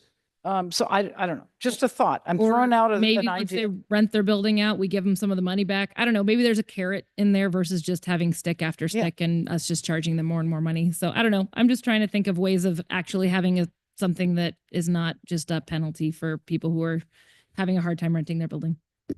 Yeah, and I think that's a very good point. But I think, there's some sort of compromise we can do in between. I think, like I said, if we can, get the process going, and I think, 90 days is, it doesn't sound like a lot, but then we're not asking a lot. So after 90 days, we can maybe say, at least register and then give them another quarter to pay and go from there. But I just still think I just 180 the longer days. 60 days is going to be really difficult for staff, I think. 60, you mean 6 months? 6 months, 6 months. But I don't. I don't we're think it's helping with difficult for directing the staff, on but what to put in. Yeah, I mean, my recommendation on the 90 days versus 6 months, what Jonathan and Gary were talking about is if we set it at 6 months, we could be in a situation where we're notified, we have to wait 6 months to make sure it's vacant and then start the process. That's Then you've good. got another 6 months so you're in a year at that point. Yeah. If it's 90 days, the longest amount it would be what? 180 days. So 6 months. So I would say keep it at 90 days, knowing that there's a possibility if you increase the time to 6 months, then you're going to be potentially looking at a full year, which is exactly what we're not trying to do. The last quick question I had is, if we are making any money off this, I feel like we should try to allocate it back to helping improve the business districts that it's coming from too. So maybe we can look into figuring out how to. I would hope that we wouldn't be collecting any fees that would not be beyond what the actual cost is. Right. We're not to make the purpose of this is not to make a profit. So we should only be collecting exactly what it's costing us to provide the service, to conduct the reviews, to conduct the inspection or what have you. Went straight to the labor costs of the That's, people that are. yes, it should be for Yes. no more. Yeah, I- and that is the resolution that is not before you tonight, but will be before you at your next meeting. So there's a calculation in there. It's just the direct cost of staff time. Okay. Okay, so do we have consensus just to leave it at 90 days for now? No. No. I still say 180 days. Well, I still, I think I appreciate that it might take more time. This is a complaint driven. So there may be some that there's never a complaint filed. So, and there may be others that are, but I Do we still, do a vote for Could the this? days be altered We're in not- we at can't the take- next meeting? Do we have to have it set ahead of time, or can we alter the days based on a discussion at the next meeting? You after? can certainly alter the ordinance during the next meeting. Okay. If there are extensive alterations, it can be difficult to do in real time, but as to a date like this, that can quickly be made during the meeting. I'd be interested to see And, what and not by Jonathan comes back motion with or after talking by our with vote? property Yeah, just owners. by vote, when you introduce the ordinance, you would, At the next you would meeting, vote not at the next meeting, not tonight. Okay. Yes, you Okay. could give direction at that point. Okay, well, I'd just like to hear what Jonathan Yeah. comes up with after talking with property owners, if he has any recommendation. very good. I'll report out on the 23rd. Okay. Well, thank you very much. Then we will continue this till June 23rd. And you're so noted to the people that came tonight. Please come back. And thank you. Then we will go on to our next Business Council fiscal year 2025-26 proposed budget.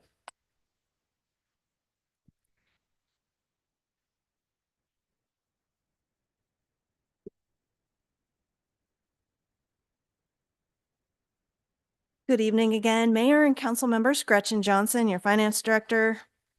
Fiscal year 2025-26 proposed budget.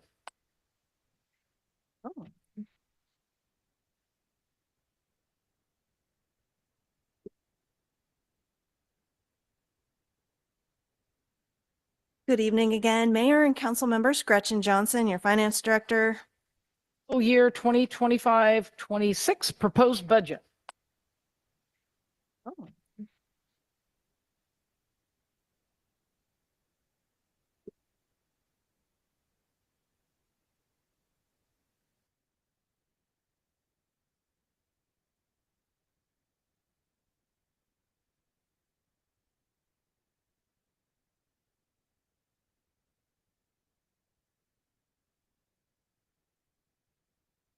Are we good, Amy?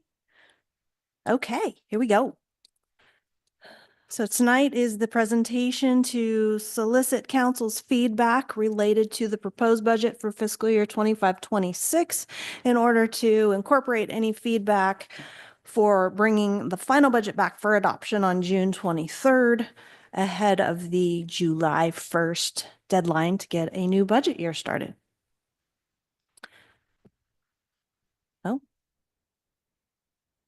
remote is off. There we go. So the action is a proposed budget total amounts of 36,480,994. At the highest level, we categorize that amount by our fund types: general fund, enterprise fund, special revenue funds, and a redevelopment tax fund. As part of the budget, we also formalize the total general fund reserves for the fiscal year, as well as approve an annual appropriations limit, which I will explain in further detail in the presentation. So the background leading up to tonight, we've had a year of solving and coming up with solutions to solve a structural deficit that we had for 2 years in a row of 1.2 million. At this point, consistent with the presentation we heard on May 12th for the financial update for third quarter, we still have a surplus that we're targeting in the range for the general fund of about 450,000 to 550,000. It's a range because our biggest wild card continues to be sales tax. And so that just gives us a little bit of leeway with the decision making and how we're going to move forward recommendations on how to balance that proposed budget. As of the writing of this report, we were looking at about 418,862 for the surplus in the general fund. So a brief background in how we went about solving the deficit. A year ago, more than a year ago, after identifying we had a deficit, a hiring freeze was put into effect, fiscal emergency was declared, and a focused labor cost reduction effort began. All of those efforts over the course of the year resulted in about, well, actually more than $1.1 million of ongoing cost savings attributed to labor costs. Our workforce has reduced by 19 positions citywide, from 98 total positions to 79 in the recommended budget. It's 18% of our total positions. 11.5 of those were part of the general fund. On average, we have personnel costs making up 60% or more of our total general fund costs. And that is why we had to target our largest costs associated in the general fund, which are those personnel costs. We also did other things. Department heads really scrubbed their budgets and reduced the amount of spending everywhere that they could that was not essential, but still maintaining the core services that they provided. You also had a couple of revenue enhancements take place, such as the TOT voter approved measure and some fee updates that were achieved in our planning department.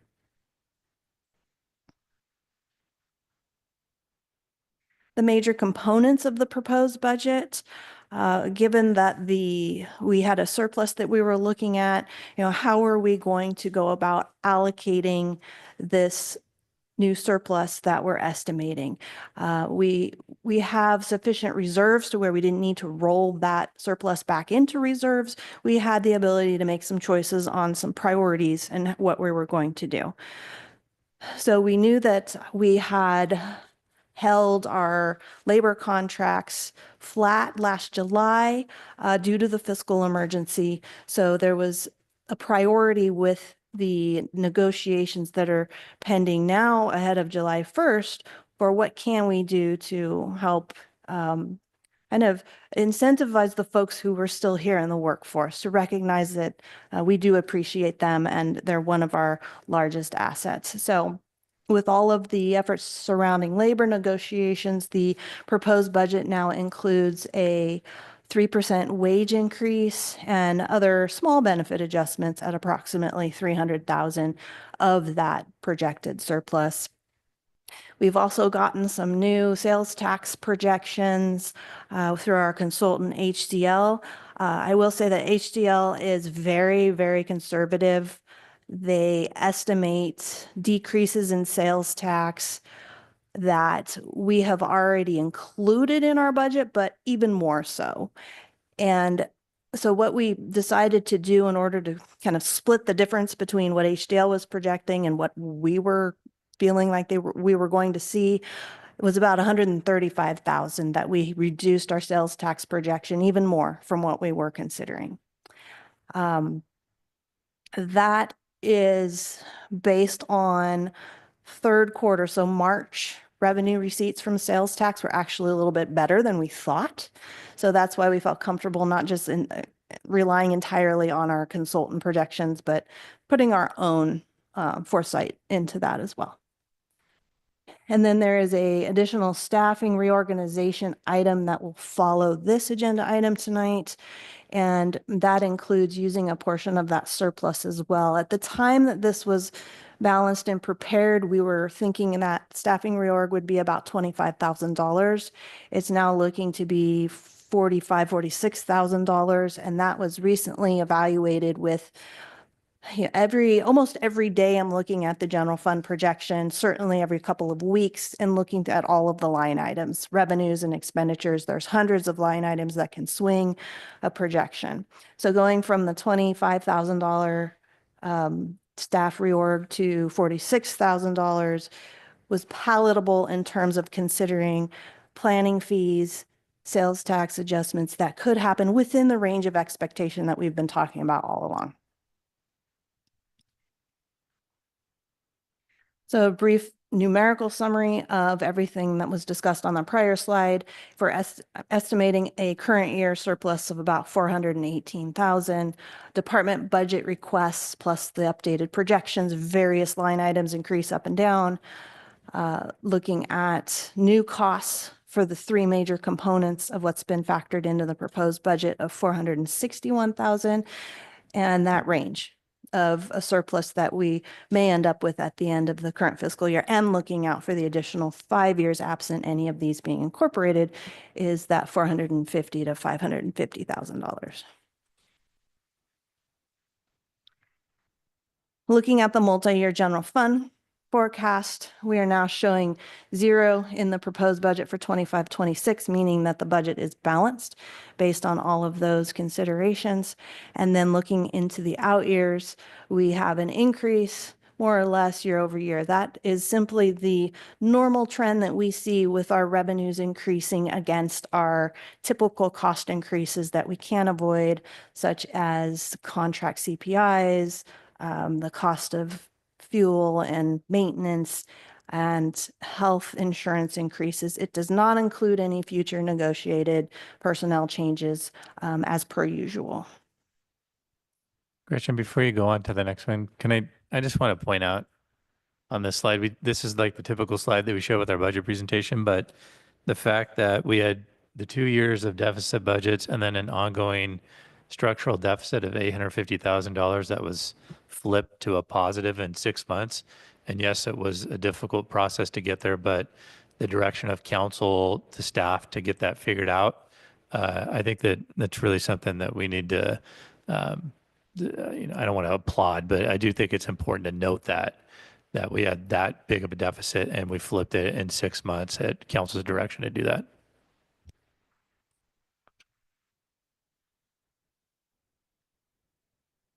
Okay, thank you, Sean, for that. It's definitely a lot going on this past year that contributed to this success. So I agree 100%. Back on May 12th, we also received council's approval to update our financial management policy. This is a look at what our general fund reserves looks like with our proposed budget based on the updates to that policy. So we reduced our minimum general fund reserve amount to have on hand from 30% of total expenditures to 25% of total expenditures. That would equate to $4,908,583.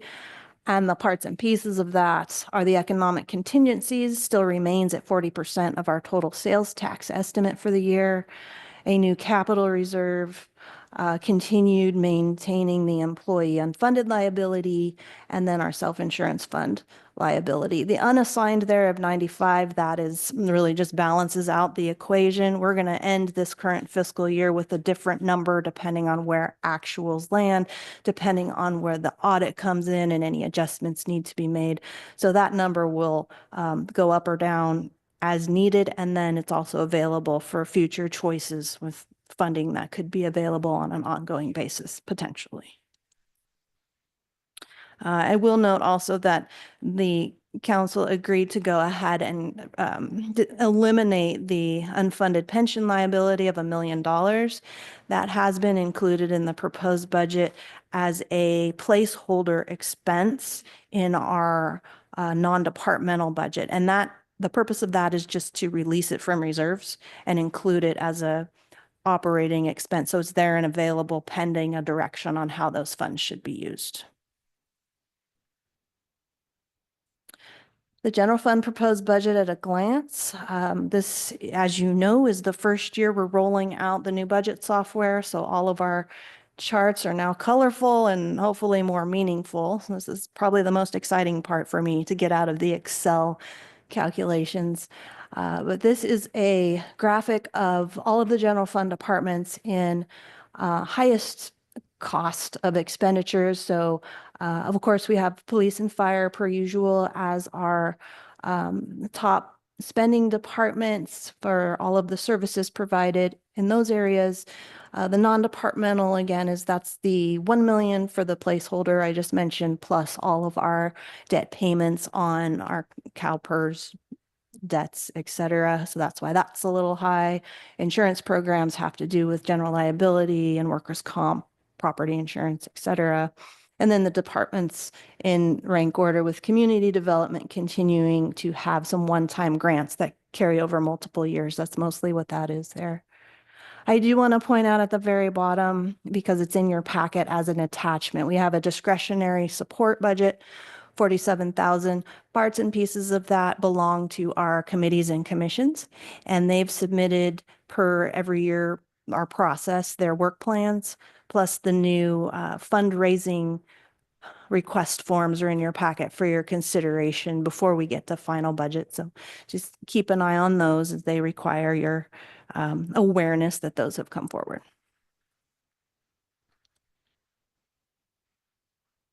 This is at a glance of our general fund revenues by category. It breaks it down by taxes, which include property taxes and sales taxes and TOT. That is our largest area of revenue generation at 72% of the budget. Intergovernmental, those are mostly grants, et cetera, that come through from federal or state entities, franchise fees, et cetera, down the list. Shifting from the general fund to our enterprise fund. So we'll go over a couple of funds in detail, but we won't go through every single one of our smaller special agency funds.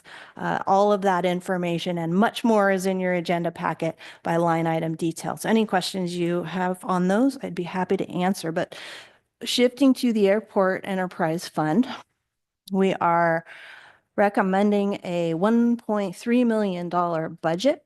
Most of that is for one-time pavement management to repair some cracks at the airport surface related to heavy airplanes that have over time cracked the pavement on that site. And then the revenues of 977 mostly come from land lease rentals. Sometimes we get some Federal Aviation Administration for reimbursable type projects that we do. Those are the list of various revenues there. We are using now, because expenses are higher than revenues, that means that reserves are being tapped into for the airport, and that's specific to that pavement project. There's $416,000 of reserves, and that brings, we're still in about the $1.52 million range with airport reserves that are still available. Moving to the sewer enterprise fund, recommending a $10.3 million budget in this area. The largest component is our contracted out wastewater treatment plant operations at 2.4 million, and then a variety of capital projects for lift stations and the sewer system at large. About 3.5 million of those are related to that if you add up those capital projects. And revenues anticipated and recommended at 7.39 million, mostly from charges to customers for those who are utilizing the sewer system And again, you'll see that expenses are higher than revenues, and that's intentional. For the past couple of years, we've been using sewer reserves to draw those down and do the replacement, or the replacement and the rehab projects that we need to be doing to maintain the system over time, which is the purpose of why we've been collecting the fees and putting them into reserves. The transit fund, recommending a $1 million budget, most of which is for the labor costs associated with running the transit operation, the vehicles, the on-demand services, the vans, and the revenue looks good for the transit program. It's coming in higher than expenditures. However, that's because we often, and we do rely on a lot of that revenue that's not necessary to be used for our transportation fund or on the road maintenance street side of the house. So that's doing the job that it needs to do for us there. Can I ask a question on that? Yes. Can that be utilized for bike and pedestrian lanes as well? I don't know, Menjel, do you want to tackle that one on the transportation side? Okay. Transit, right? I was on transit. Could you please rephrase the question? Yes, Thank I'm sorry. You went really fast to the next slide. On the transit, yeah, can that be utilized for bike and pedestrian lanes? So it's important to note that TDA funds are comprised of two components, LTF and STA. Mhm. LTF in itself is comprised of three separate components. The component that can be used for transit, which must be utilized first. The secondary component can then be used for streets and roads. And the third and final component is the bike and ped monies, which we just discussed at the last meeting. So they each have independent uses. While you can use some of the leftover funds for streets and roads on bike ped, they must be associated with capital projects associated with roadway overlays and such things. Okay. So to clarify, then if we have a road project, we can utilize those funds for bike and pedestrian lane. Yes, and the reason why it's written that way is because we're required to make ADA upgrades to adjacent sidewalks as we do roadway projects. We're required to bring that up to speed. City attorney loves to remind me of this. Mhm. Okay. Is But that- the answer is it can be then. Yes, if it's associated with a roadway project. Okay. Is that the Complete Streets mandate or is that separate? That's independent of that. That's the ADA Act of 1991 that's requiring that. So if we're looking at Complete Streets, it might also comply in conjunction with overlay. Correct. Do you have anything to add, attorney? I don't have anything to add. I agree. I do remind him of that. Okay. But we also have to be very vigilant of bike and pedestrians and the liability that could happen if people are hurt on bike lanes. Okay. Okay, back on the transportation fund, recommending 748,000 up against 779,000 in revenues. I did want to note here that most of the funds here are for annual overlay. You'll recall prior to last fiscal year, the council was committed to funding some general fund towards overlay, and there were a few years of $500,000 towards the road overlay. We've not done a general fund contribution last year or this year due to the financial conditions. I just wanted to make sure that that was still known, that that contribution is still at zero. Also, we do have a maintenance of effort that we're required to maintain in this area, but we fully satisfy that with our general fund public works streets department, and all of the maintenance that's done out of the general fund by the folks in that area. That does fulfill our maintenance of effort.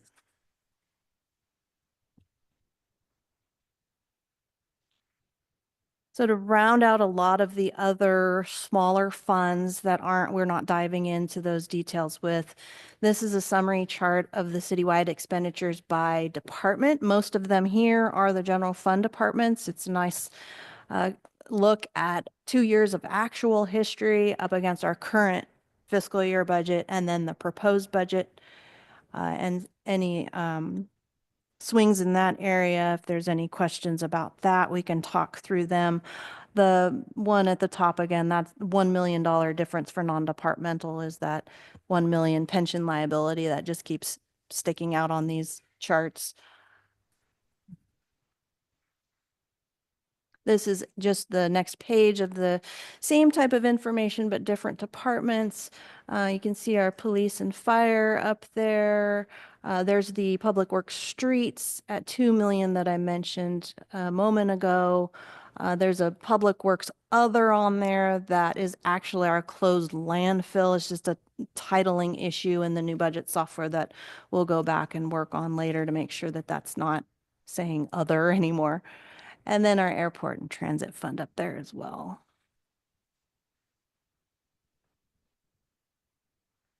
This chart is specific to our reserves in every fund. We like to formalize our beginning and ending reserve balances every year as part of the budget process.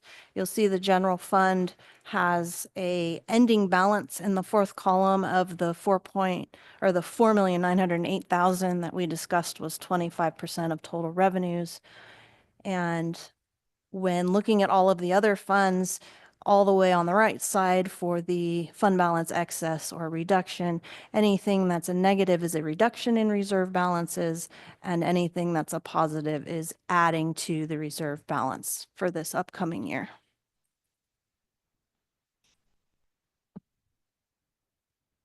Moving to our appropriations or GAN limit that we have to have council approve each year. We've been doing this since legislation in 1979. The GAN tax spending. It's a provision that local governments cannot spend over a certain amount each year of their tax proceeds, but City of Auburn has always been well under the limit. It's based on inflation and population. The 25-26 limit is $26 million. However, we're only estimating bringing in about 14.7 million in taxes. So we're well within the criteria here, but we just have to formalize that as part of the budget.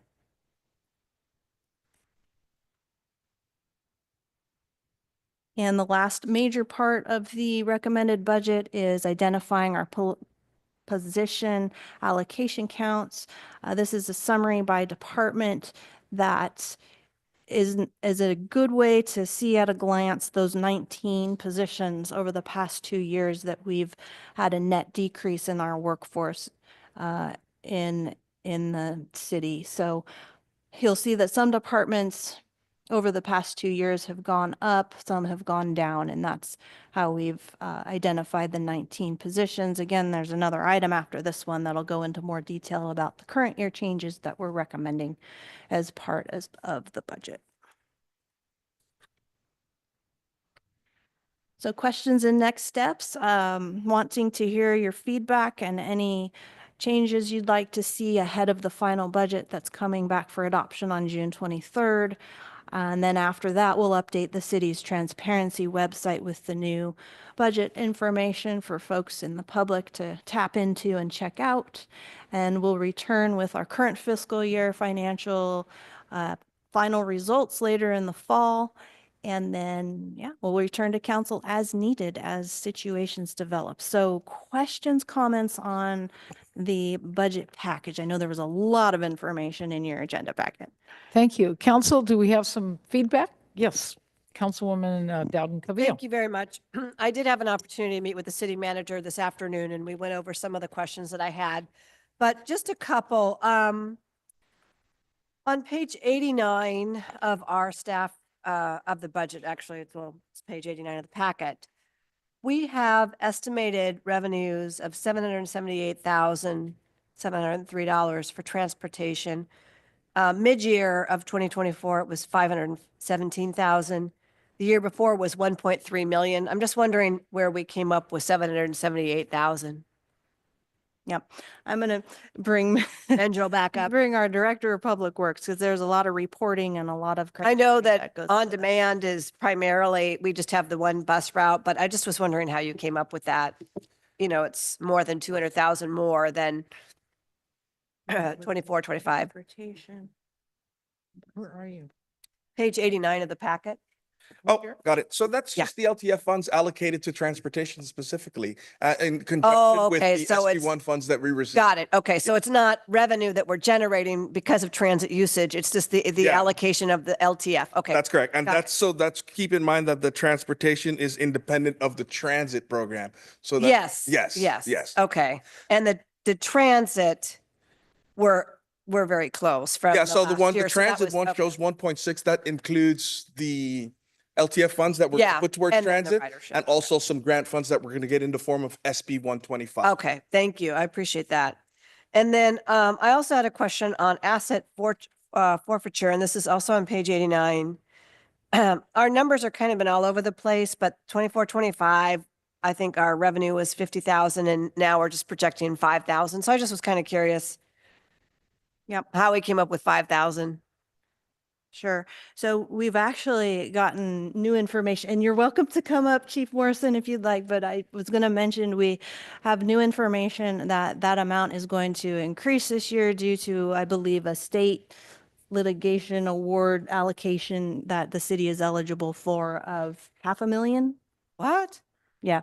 So we are getting, it's specific though, we can't use it for general fund or anything, but I will come on up and. So we would then reflect that in the mid-year? Is that where if we received it by then?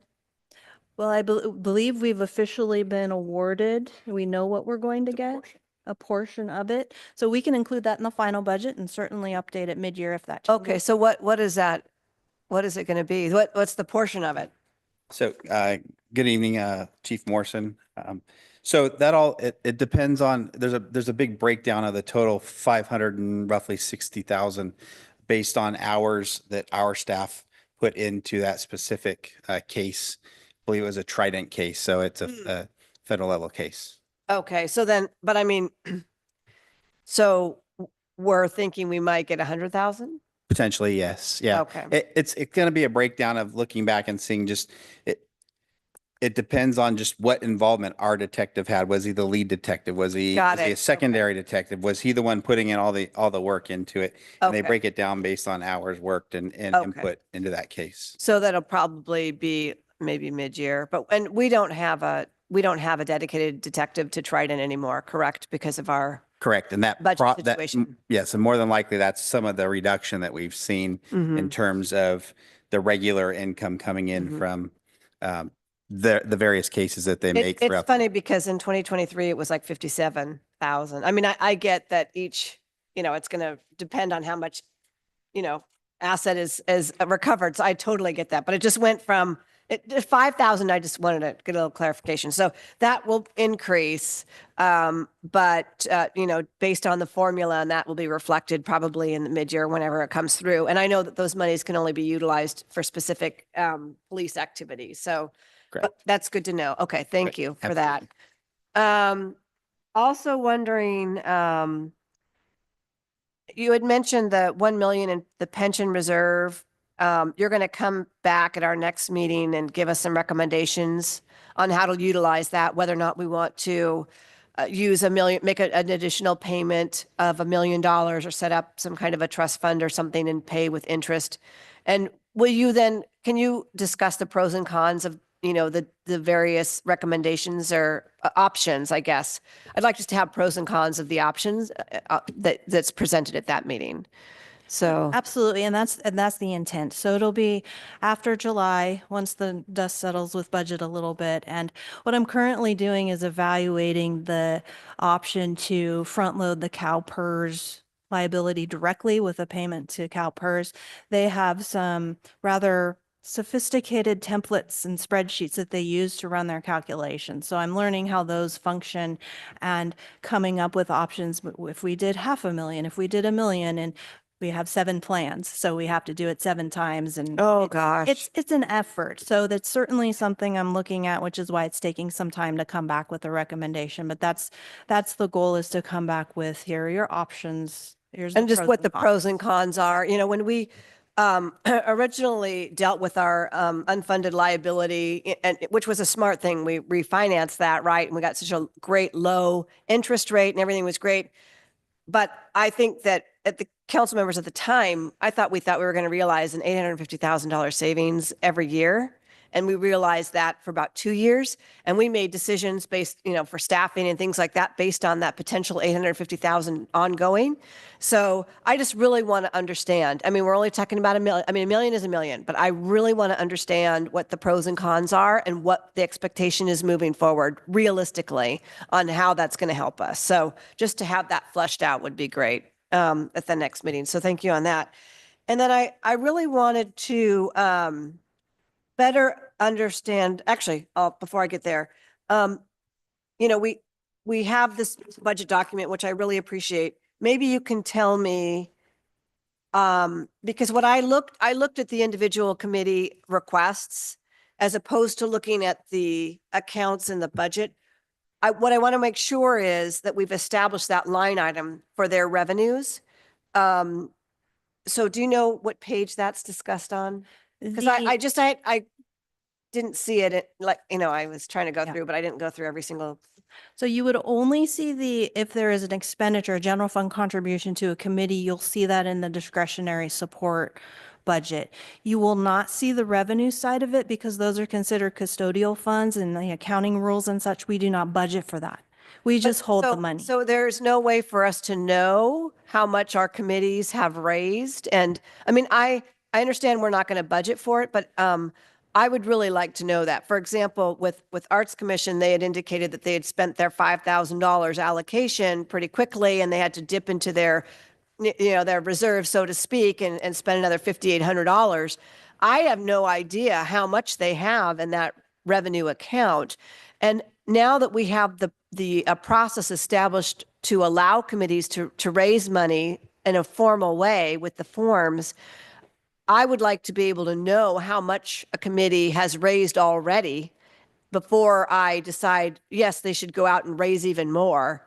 You know, because again, the committees are an extension of the city, and every time the city committee, you know, we have multiple are going out and asking for money. I just want to know, you know, we're not, I mean, we would budget for the expenditure. I get that, but is there any way for us to know what is that item? How can we know that if it's not in the budget? Is there some other accounting mechanism that you can share that with us? Absolutely. So we just this year have a nice clean template for the expenditure side. We can incorporate something for the revenue side. We don't budget for it, but that's certainly not that we can't provide that information so you can see a running balance and what the uses of that has been. I would really appreciate that. Again, I know that these are funds that they are raising and they're not city funds, but they'll be utilized for city purposes. And I just would like to have that information. So if there's a way to show that somewhere that's not in the budget, I'm okay with that, but I just want to be able to see that number. Sure. And just know the great job that committees, you know, are doing and just what's happening, you know, how the public is responding to these kinds of things. Consider it done. The last question I had was just on page 5 of the presentation, where you talk about the surplus. I know that the form that we had, or the page was, I think, yes. So this page, though, is this not accurate in the sense that the 461 and then because the staffing reorg is really going to be about $45,656. Right. So the estimated new costs really are about $480,656, correct? Correct. And so right now, you're saying that the surplus would be 0 for 25-26. And the $480,000 plus dollars, how are we, some of that will be covered with surplus, but can you talk a little bit more about how we are going to cover those costs? I think that's very important. obviously we had a problem. I trust the system now. We've got great people in place, but I, as a council member, and I'm sure my colleagues agree, I just need to understand exactly how we're paying for that 25, 26 estimated new cost. So if you could just run through that really quick for me, I'd appreciate it greatly. Sure. So when the packet was and the PowerPoint and everything was created, it was ahead of a couple of final discussions related to our planning department. Yes. So the numbers were dialed in at that point. When the matter came up to the final decisions and the costs associated with that, I was able to go back into our projection and our model that we use behind the scenes to say, okay, if we do this, how can we afford it? So looking at building processing fees alone as a line item in the building and planning area, we are already receiving more than I had previously built in the model, the projection for next year. So I was able to bump that up by about $10,000. So that's half of it. And then if we look. Well, that's the 45. So the 45,000 is the staffing reorg cost. Yeah. But I'm talking about, we have an estimated $480,000 in new costs, which includes labor negotiations, right? I mean, that's that new cost. Right. The staffing reorg is just the $45,000. So I was just trying to understand all of it. all of it, because on page 5, which it's not 461, it's really 480. Right. I wanted to understand how we're covering that new cost. It is a look at hundreds of line items almost daily, definitely every couple of weeks, and looking at how we're burning through our current expenditures and if those are going to continue at the rate into next year, evaluating that side of the equation. It's also evaluating all of our revenue streams, another couple of hundred of revenue line items, considering where we're at with sales tax. We had a more than anticipated amount received through March. But we had a reduction. We did have a reduction, but it wasn't as much as HDL was suggesting it could be for us. Sidebar on that, they don't factor in our tax rebates. And so when we do our projections, it's always a little bit different than what they're projecting because we have so many eggs in the basket with one particular fuel service area. And depending on what they achieve, adjust that rebate and how much we're actually going to collect. So there's a variable in that. There's other indicators in property taxes, and looking at this range in our surplus of 450 to 550,000, there are just some judgment calls and some intuition and some looking at history, looking at future, balancing all those revenues and expenditures. Wasn't taken lightly to do the 481,000 as saying that our budget is balanced, but it's definitely still a conservative, reasonable suggested projection and recommendation to all of you based on what we're seeing. Because I also note that, like labor negotiations, we have labor negotiations every year. And certainly we negotiate what increase or if there will be one each year. But, so there's a potential cost ongoing there. The staffing reorg obviously will have that ongoing $45,000, almost $46,000 increase to the budget as well. And so I just, like I said, Excuse me, I just don't want to, I want to make sure you just have a question. yes, I just want to make sure I'm clear on how we're covering those new costs. And so that's what I'm just getting I'm getting to that. Okay. I had a point of clarification on what you were asking about, Mr. City Manager. When we were looking at how much we needed to reduce our staff and reduce our budget when we were coming up with all this like 6 months ago, we took into account that we would have increasing costs and other things like this we would need to account for, which gave us some headroom, to some buffer to be able to account for these kinds of additional expenses when we were looking at the budget, correctly? Yeah. Okay, just wanted to make sure that that's, so part of the payment for that is our look at that staffing and look at that budget months ago, knowing that we would have these increased costs. Yeah, based on where we were financially and what our proposed surplus was, like looking at, I don't know, back in February, March, we've been building into the long-term model any potential costs that we think that we would have on the negotiation side. So that's all been factored in. I think what Gretchen is saying is that the additional $480,000 cost comes from a multitude of different areas, including cost reductions through all the different departments. It's not just based on the revenue side, it's also on the expense side. And so we're looking at, the overall surplus, but then also consistent and ongoing cost reductions in different departments. And I can't tell you exactly what they are because I don't have it on the top of my head, but each of the department heads knows that there's a finite dollar amount that we have to spend, and we need to make sure that we're falling under that finite dollar amount. I'm more than confident in the numbers that we have and that the ongoing ability to pay for that projected the negotiations and these other increased costs, that we're going to be able to cover those long term. I don't have any concern about that at all. In fact, the model shows that this upcoming fiscal year, 25-26 is flat, but the next year has $145,000 surplus, and that surplus kind of fluctuates back and forth. Well, and that surplus is after the $480,000. Exactly. So, and I appreciate that as well. And I think that's another important point, and that's taking that into account. But thank you for running through that, because I just wanted to be able to, if someone asks me, I want to be able to explain that. And I know that, the additional 45,000, you said you were able to look at some additional fees and, things like that to bring that up. Really, the 45,000 was not, that was 480 was the bigger number for me to be concerned about. The 45, I felt like there's a way to get that. So thank you so much. That was all the questions I had, Sandy. Thank you. Councilwoman Riddell Harris, did you have further questions? Mic's not on, sorry.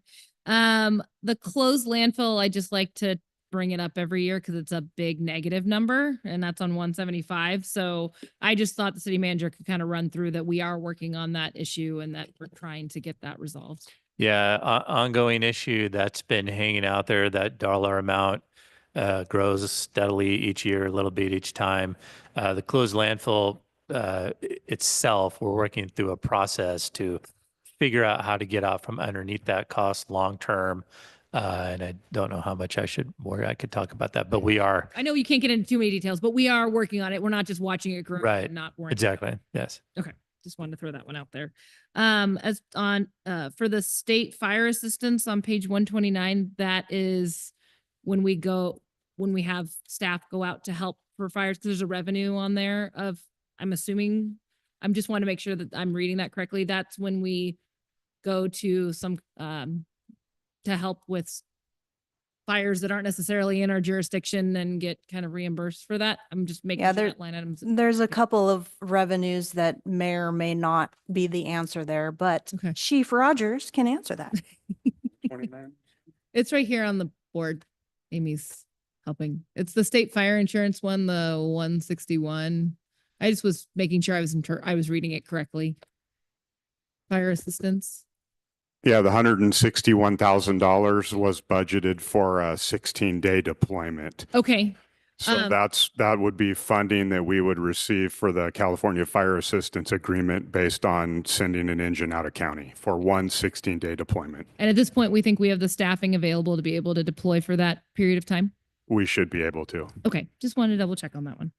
And then as far as the committees and commissions, I saw all of the fund or the commission fundraising forms in the back. I just wanted to make sure before those are going through, we're double checking that all of those projects have been approved by council first before we're having them come through and do the fundraising form, correct? Because some of those names of those projects I didn't recognize. So maybe they were just called something else when they got approved, but I just want to make sure that we have a list of those things that have been approved by us and are. So the fundraising request forms are tied back to the committee request forms that are part of the budget itself. So anything that is on, I'll double check those and make sure that then there's not fundraising going on for something that's not being approved by council, but that's they're tied together. So we had discussions about not having projects approved through the budget because we want to discuss them, all the committee larger, like the front and things like that people are saying are on the budget and get approved that way, but they're not approved. The project isn't approved until we approve it separately. They're not approved on the budget, correct? Because that's the thing that there's not time to discuss each individual item when they go through here. And some of them are like the front lawn needed a lot of discussion before council approved them. So I just want to make sure we have a separate process for approving anything that's in the budget that is an actual project that involves any city resources or anything like that. Well, that we- some of the things the city manager approves without city council, right? Well, I mean, No, this is what I'm trying, we've had this be a thing for the last couple of years, and I just want to make sure we're clear on what the process is for getting projects approved through these well, committees. the process that since I've been here and the way that I understood that this was done previously was committees submit their work plans to council for inclusion in the budget. Work plans are either approved or not as part of the budgeting process. So if you want to change that, In the past, they've presented them ahead of time to us, so we've had a chance to look at them, but this is, we haven't looked at any of these and talked about any of these projects before. So I don't feel comfortable approving projects, especially if they involve any staff time, without us having a discussion on whether they're a priority for our staff. Our staff is very busy. I and think, don't want no, our I think committees they to have all submit. come before us. I well, don't think so. No, they're coming before you now, but the committee budgets are only for, each one is only $5,000. I understand, but the fundraising ones may still take a lot of staff time. So I don't want them going out and fundraising for a project that we haven't approved that the city is going to do and be able to put staff time into. So I'm just worried about that too. Well, So I just mean, don't want this to turn into we're approving all of these by approving the budget. It needs to have a separate process. So I then, don't think the staff is involved in fundraising. No. But a lot of these, there are projects that they will do that will involve staff time if we do the project that they want to raise money for. So they won't be non-staff related in any, because it's through a city committee. So it's a city project. And so staff will need to be involved in some way. So I just don't have an idea of how much staff time any of these projects is going to take. And we've had issues about committees and commissions thinking things are approved when the budget's passed, and then us going, wait a second, we never approved this, and we want to talk about it before it gets funded. And I just don't want this to end up in that same boat again, is what I'm concerned about. So if that's council's direction, then we need to separate the committee work plan process from the budgeting process and bring that back later. The budgeting process is still $5,000. That's all that the city has to put into those committees. If you want to have a separate discussion about the work plan, we can certainly do that, and I'll take it. We'll just take it out. Well, here's the my $5,000 per in the budget. I just don't want to have every Right, project in each one's work plan without discussing it, just blank. I thought we Yep, understood. discussed the process though, and the process involved the city manager approving the work plan. No. It needs to be council that committees approves and it. commissions, they're not the city managers. The city manager approved the form that would be utilized for fundraising. Okay. But some of these have unlimited budgets in them, and Then some, why don't we just, discuss that later? We can figure out a time to bring back some of the work plans, but so I the just want to know, we're 5,000 not is all we're approving approving the project by tonight. Approving Well, you're not approving anything tonight. It'll come back on the 23rd. budget process. I don't want to. So I'll take those out Okay. and then I'll bring them back probably, might be July, might be August, but it'll be after June 23rd for sure. So is So- the intent that we would approve the $5,000 for each committee and then talk about their work Right. plan? Right. That seems. Okay, any further questions? I know, but I don't want to not approve their $5,000 because they all probably need more than that. And they've all been pretty good Yeah. about it. I just don't want to approve the project. You don't want to hold up their Yeah, 5,000. I agree with that too. So do you have any further questions? Nope, that was it. Okay, any other questions? I'll leave comments for a little bit later. We have public questions or comments? You're asking for public comment? Yes, public? Yes.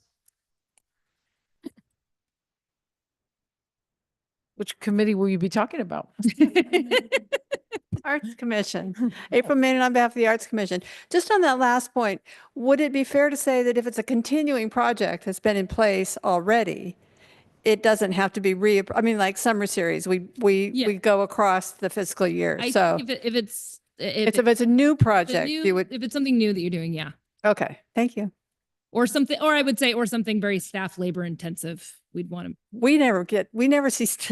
I agree, but I'm just saying, like redoing the whole front lawn, that's a very staff Okay, labor. but we don't have to point out certain projects. No, I'm giving an example. Okay, but And you know, we why do I feel like we have seen these projects? didn't we see them? I thought. Some they some are the same, like Arts Commission, the That's- umbrellas. It's just something they do every year. So that's probably I thought why. everyone submitted their work project. The economic, our endurance capital committee, like the water bottle filling station, you see that every year because that's something we put in I our know. budget. Yeah, So- so you're just talking about new projects you haven't seen, but okay. So, Yeah. but everybody has submitted their work project. There's really, But they haven't all been, like, there's new projects in here that may not have been discussed or approved by the council. there is, Yeah. but they didn't see any. Okay. Maybe I just don't remember them all. It'd just be good to kind of go through them separately. So we. I just don't want to pull the plug on something that we've been doing and have already. Yes, no, What? I'm fine with continuing the things we've already done, but if there's a new What did you project, say? something labor intensive. No, I just didn't want to I just didn't want to pull the plug on something that's like already been planned and paid Doesn't for wanna with defund, not city I money. don't- Yeah. That's why I don't want to defund anything, but if there's something new that we haven't, it's mainly these fundraising requests, is that there's a lot of fundraising requests in here that have a lot of names. Because we're not getting any much money from the agree. city and we want to do a lot of things. And that's fine. I just want to make sure that we're all in agreement on what those things are and that they're not impacting staff. So that's all I wanted. Okay. So should we Yes. communicate like asterisk maybe what plans are not already ongoing? Well, I think that, I mean, that you can tell that by looking at the actual request forms, right? Right. Because there wasn't anything in current year fiscal 24, 25. If that's a zero amount, but there's money in for requests in 25, 26, obviously it's new. So Why don't we look at these and we can bring it back? yeah, We'll I'll come I'll back bring that back on at a separate back in. item. Yeah. The Arts Commission stuff that you're doing, April, that is an ongoing thing that needs to be done is obviously. I'm been approved. fine Thank with you. that. I just don't It's been want to ongoing. approve new things without having discussions on them. I'm just looking for some thought about how we can signal that so they can be discussed. I mean, not right now and here before July 1, but On the I work, think that's I think the important work, because yes, I the- think that many items that I've seen in here have already come look before. pretty us, so familiar. the I don't work want to see them plan, again. we can just, the work plan can form that we submit to either committee. For the $5,000, that can be, Well, I mean, I'm just saying that each committee completes a work plan. And if there is an item that they've requested or it's ongoing, maybe we can put an asterisk or something next to it so that we then know it's an ongoing thing. Just, I'm talking about for the next budget Talk about a lot cycle. of staff time. No, that's really the committees that are going to identify, not the staff. It's Arts Commission saying umbrella. It's, I mean, just adding another column on the form itself. The work plan is a template that's submitted to the committees. They fill it out, submit it to you for Let's hear efficient what the budget. city manager has. I mean, I think that we either need to decide, do you want to do it with the budget approval or do you want to do it later? Because if we send it back to the committees and ask them to revise the forms that they sent in, No, that I'm needs to be talking done by next next time. week. So Yeah. because the next council meeting is on the 23rd. My recommendation is keep the budget approval as it is, $5,000 for each committee.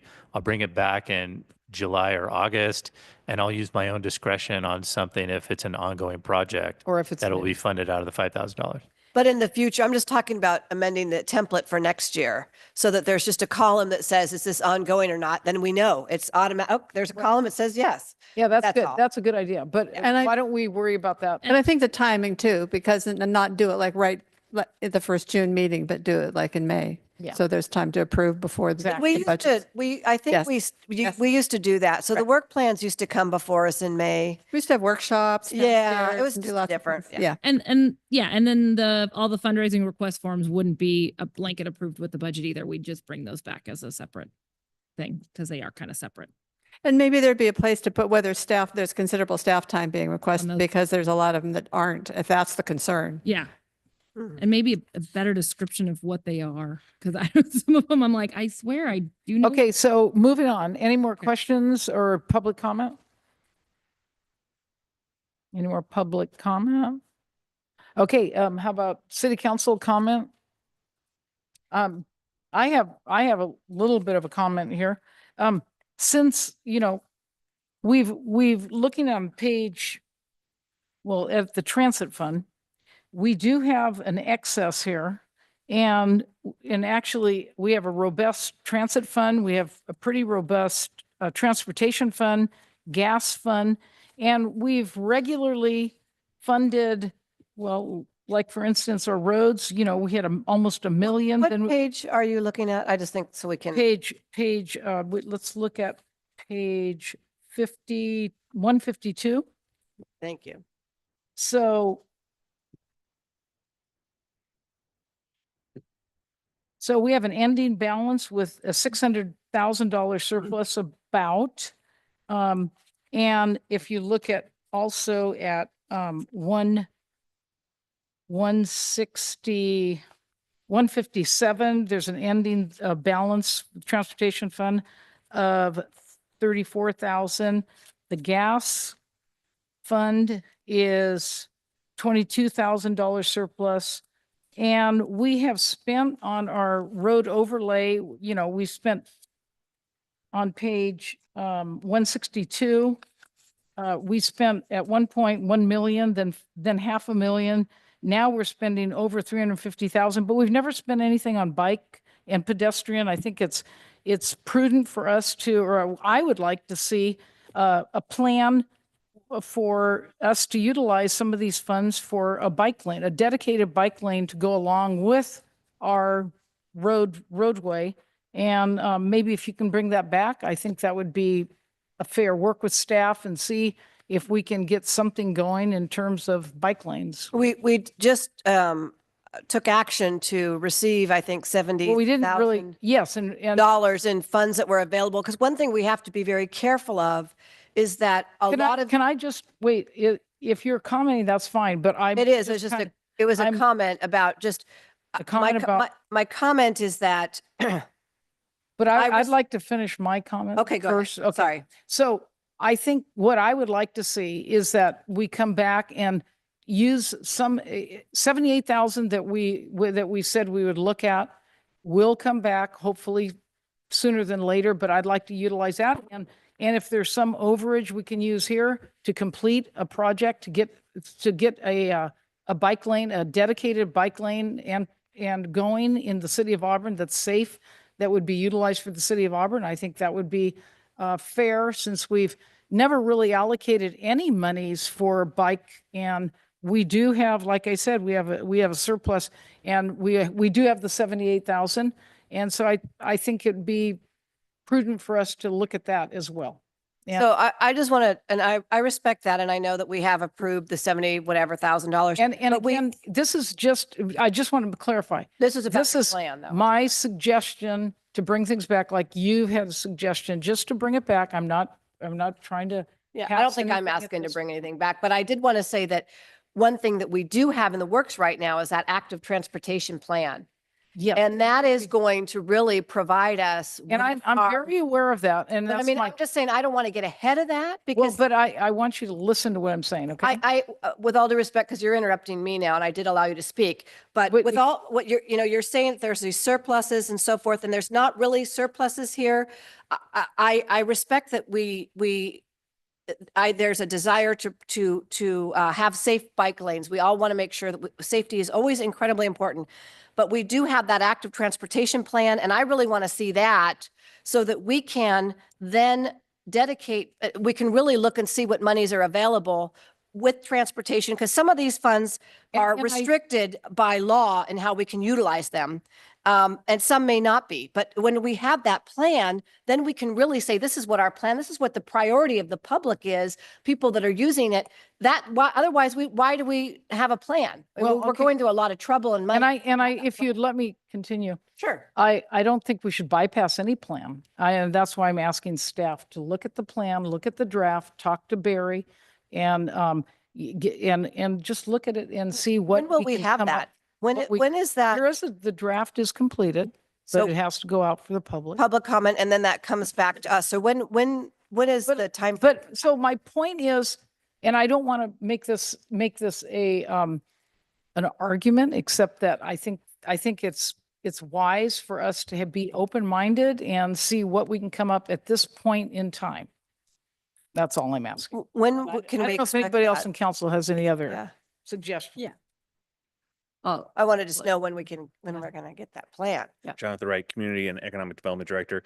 The plan is in a draft form, They're going to do some strategic stakeholder outreach still to try to gather more input on the plan, and then it'll be brought back to you. I don't have a time frame, but it's a matter of months, not years at this point. So Okay, because that's really, I mean, So I'm- the question was answered. Can we let the other council have an opportunity as well? yes, the question was answered, but I guess my point is on comment is that I want to see that plan before I start allocating money from this budget for something we don't have a plan yet, but thank you. So And maybe, and I don't think I was asking for an allocation, but I get your point. Yeah, okay. Yes. Yeah, so I definitely want to see the ATP plan and the draft, but knowing that if this is the budget, we want to have some idea that it's not all going to be overlay. Or if we do overlay, maybe we can prioritize bike routes within that so that we are strategically not skipping a year of bike lane progress because we haven't considered it. So I think we should definitely consider it. There's definitely funding and desire from the public to have that done. And I don't want it to be just all going to overlay and car projects. Okay. We'll let Jonathan? speak for a minute. or I Director- could arrange to have a presentation and update for the council at upcoming meeting. 23rd is looking pretty heavy, so maybe we'll shoot for July. Yeah. Yeah, I can do that. Okay. And then maybe we can talk about it, bikes and all that. Okay. Okay, so that's, I was going to say something real fast on the bike issue. yes. I since we know it's a priority and we know it's something that is missing from our community, I don't know if I don't know if there's a good way to do this, but would it make sense for us to put it in some kind of savings account or something? Because I would hate to allocate it for a specific road and have a bike lane to nowhere. We've done that before, and that creates more problems than it actually helps with. But having money that we're saving so that way we can make sure when we have a bike project or we have a road that we can make sure it accommodates it as best as possible seems like it might make sense. So I guess I would be more in support of having more allocated money for bike things and not necessarily trying to allocate it to a specific thing. 'Cause Implement it at this implement point it in right time. now, because I know that our staff is good at prioritizing when it makes sense and when it doesn't, and not trying to cram it in where it's not safe and that kind of stuff. But having the money available when we need it, I think would be good. a I think both CIP of would those- be good Both of too. those ideas are important Yeah. to consider. A CIP would be good too. Capital improvement plan would be good to have too. Agreed. And some strategic planning. So let's throw it all out there. Okay, so any other comments from council? What, Councilman Holmes? I was just going to say, what might be helpful to your point. Councilman Holmes? I know, but what might be helpful is that, Menjel, the transportation and the transit funds, which ones can be used for what.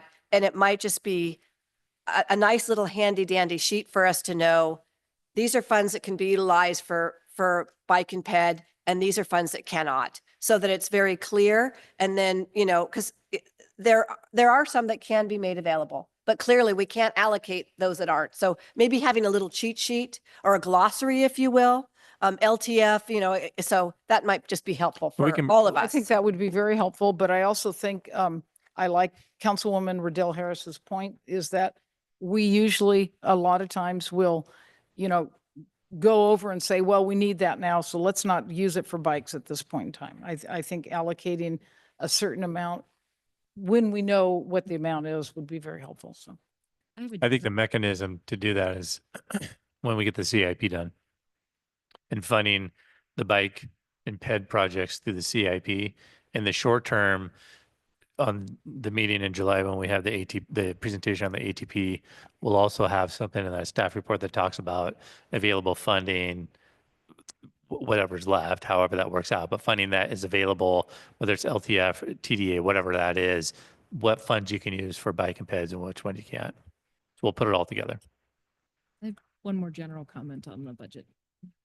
Oh, you have a comment. Okay. I just wanted to say thank you. I know how much work from all the staff is required. You guys started the budget a long time ago, and it feels like as soon as you're done with one, you start a new one.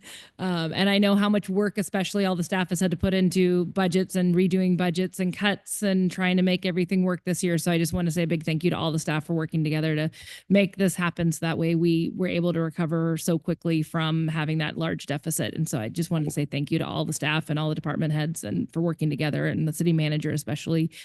for making that happen. So thank you. Yes, you've done a good job. Thank you. And the best part was the pictures in here. I agree. They were so good. Yes, thank It you. really Thank you. woke me up. So thank you. Very good job. And our staff should be very proud of our budget. We're doing very well. And so now we've received the presentation and that's feedback. I think that was given. And so we will move on to the next item, approval of changes to the Auburn Position Classification Plan. Oh, city manager's walking up for this one.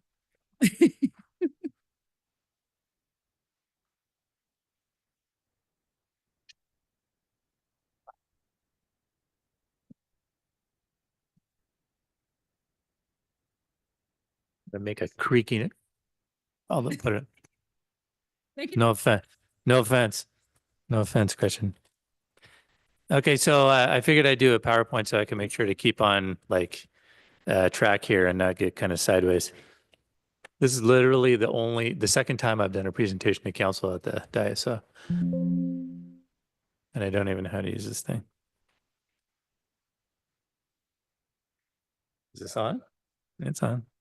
Down is up. All right. So purpose of the recommended action tonight. So the recommended action is to approve the resolution with the changes to the position classification plan. This is something that I've been looking at with finance director and the HR director for literally over a year, trying to figure out how to basically bring more effectiveness and just organizational efficiency back to City Hall. So the purpose of the action is to strengthen the economic development and planning functions. Those are the two functions that are really critical to the city's long-term success financially wise. It's really for the community development director, economic development director, Jonathan Wright, to try to do both. That's too much for one person to focus well on. And so splitting those two positions is one of the most important pieces of this. We're looking to strengthen the payroll function. Everybody needs to be paid and everybody deserves their checks to be paid properly. We haven't had much of an issue with that since I've been here, but I know that that was an ongoing problem in the past. But right now it's been a temporary assignment for one of our finance staff members for more than 2 years. And that's not an ongoing solution to have a temporary assignment for it, because then it's not temporary. And what that does is it detracts from that person's ability to provide the higher level financial help that the finance director needs.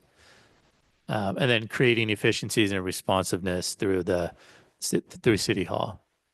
As I'm going through this, you'll see that this reorganization plan touches literally every department in City Hall with except for the fire department. Police department's not involved with it also. All right. So the first piece is the reorganization of the community development department. So my proposal to council is to split that department into two separate departments. The first would be the economic development department, and then second would be a planning department. So we would shift from community development into planning department and economic development. Typically, community development departments are planning and public works. So you have a community development director who's overseeing both of those. Ours is specific to planning and also building, the building department and the economic development department. I just think it's too much for one person to try to deal with all of those all at one time. The proposed changes to the current department director structure would be the community development director, economic development director would be reclassified to an economic development director only, with the airport remaining underneath economic development because they are tied together.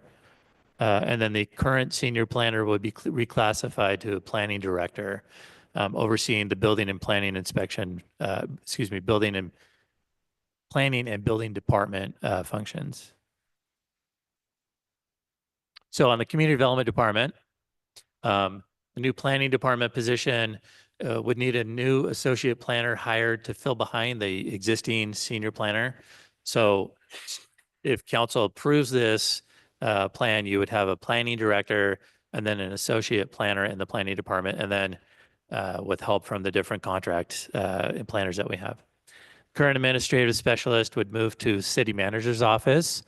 So that would offset the new position of the associate planner, and then there's no further changes to the staffing.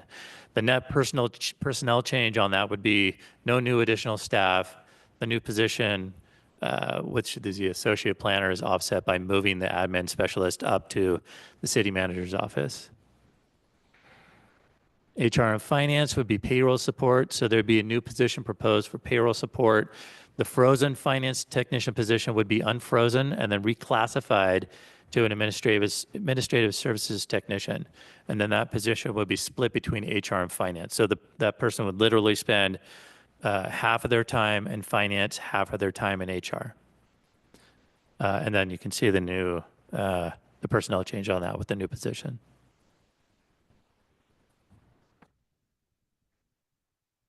On the Public Works and Engineering side, the current engineering tech 2, who's an existing employee, reclassified to project manager to better align what the department needs and really what that person is doing. The equipment operator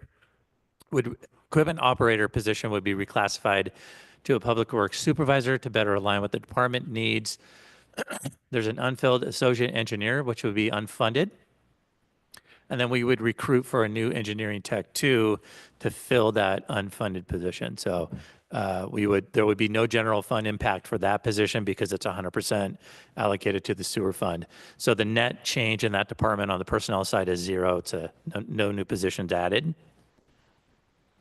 On the city clerk side, our current city clerk would be reclassified to a management analyst and city clerk. That's providing more flexibility for me to have somebody do that kind of higher level work. And honestly, it better aligns with our current clerk skill set, who I think is vastly underutilized considering her talent and what she can do. And not just because she's here and taking minutes of what I say. No new positions on that one. City manager's office, the current community development administrative specialist would move up to the city manager's office, and the current city manager administrative assistant will be eliminated. So that's a layoff that we've provided notice. The cost savings from that position will be used to partially fund the overall reorganization. No new positions, but the one position would be eliminated. So the financial impact of all of this movement, total labor cost of the general fund is $45,656. We talked about that and how that's accommodated in the budget that you just heard.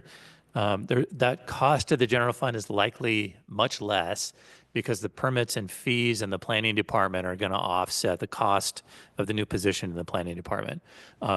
Speaking with the finance director, the planning department, building department, those are the only two, it's the only general fund department that actually provides money back as a surplus to the general fund. So there's not a cost for that. I can't say that it'll be 100% offset, but we do think that it'll be offset significantly. But we are accommodating the full amount in the budget to be safe. Total changes to the overall staffing is one new position. So the total staffing chart increases by 1. And then this chart, I'll show you the departmental impact. I know this is hard to read. It is in the staff report though. So you can see, so you can see a -1 on the admin assistant, a +1 on the admin specialist, and then follow that all the way down. The negatives are removing the staff, plus is an add to the staff. The net total is 1 new, and then the cost to the general funds, the 45,000.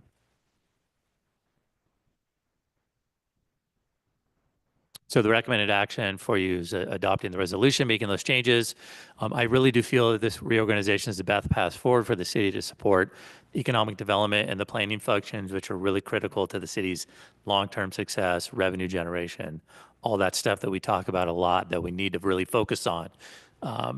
And so I strongly recommend approval of that for council. That's it. So any questions from council? I just have a quick one. Yes. So recruitment wise, you're only gonna have to recruit one person because everyone else can kind of move around and move in. No. So we'll need to recruit.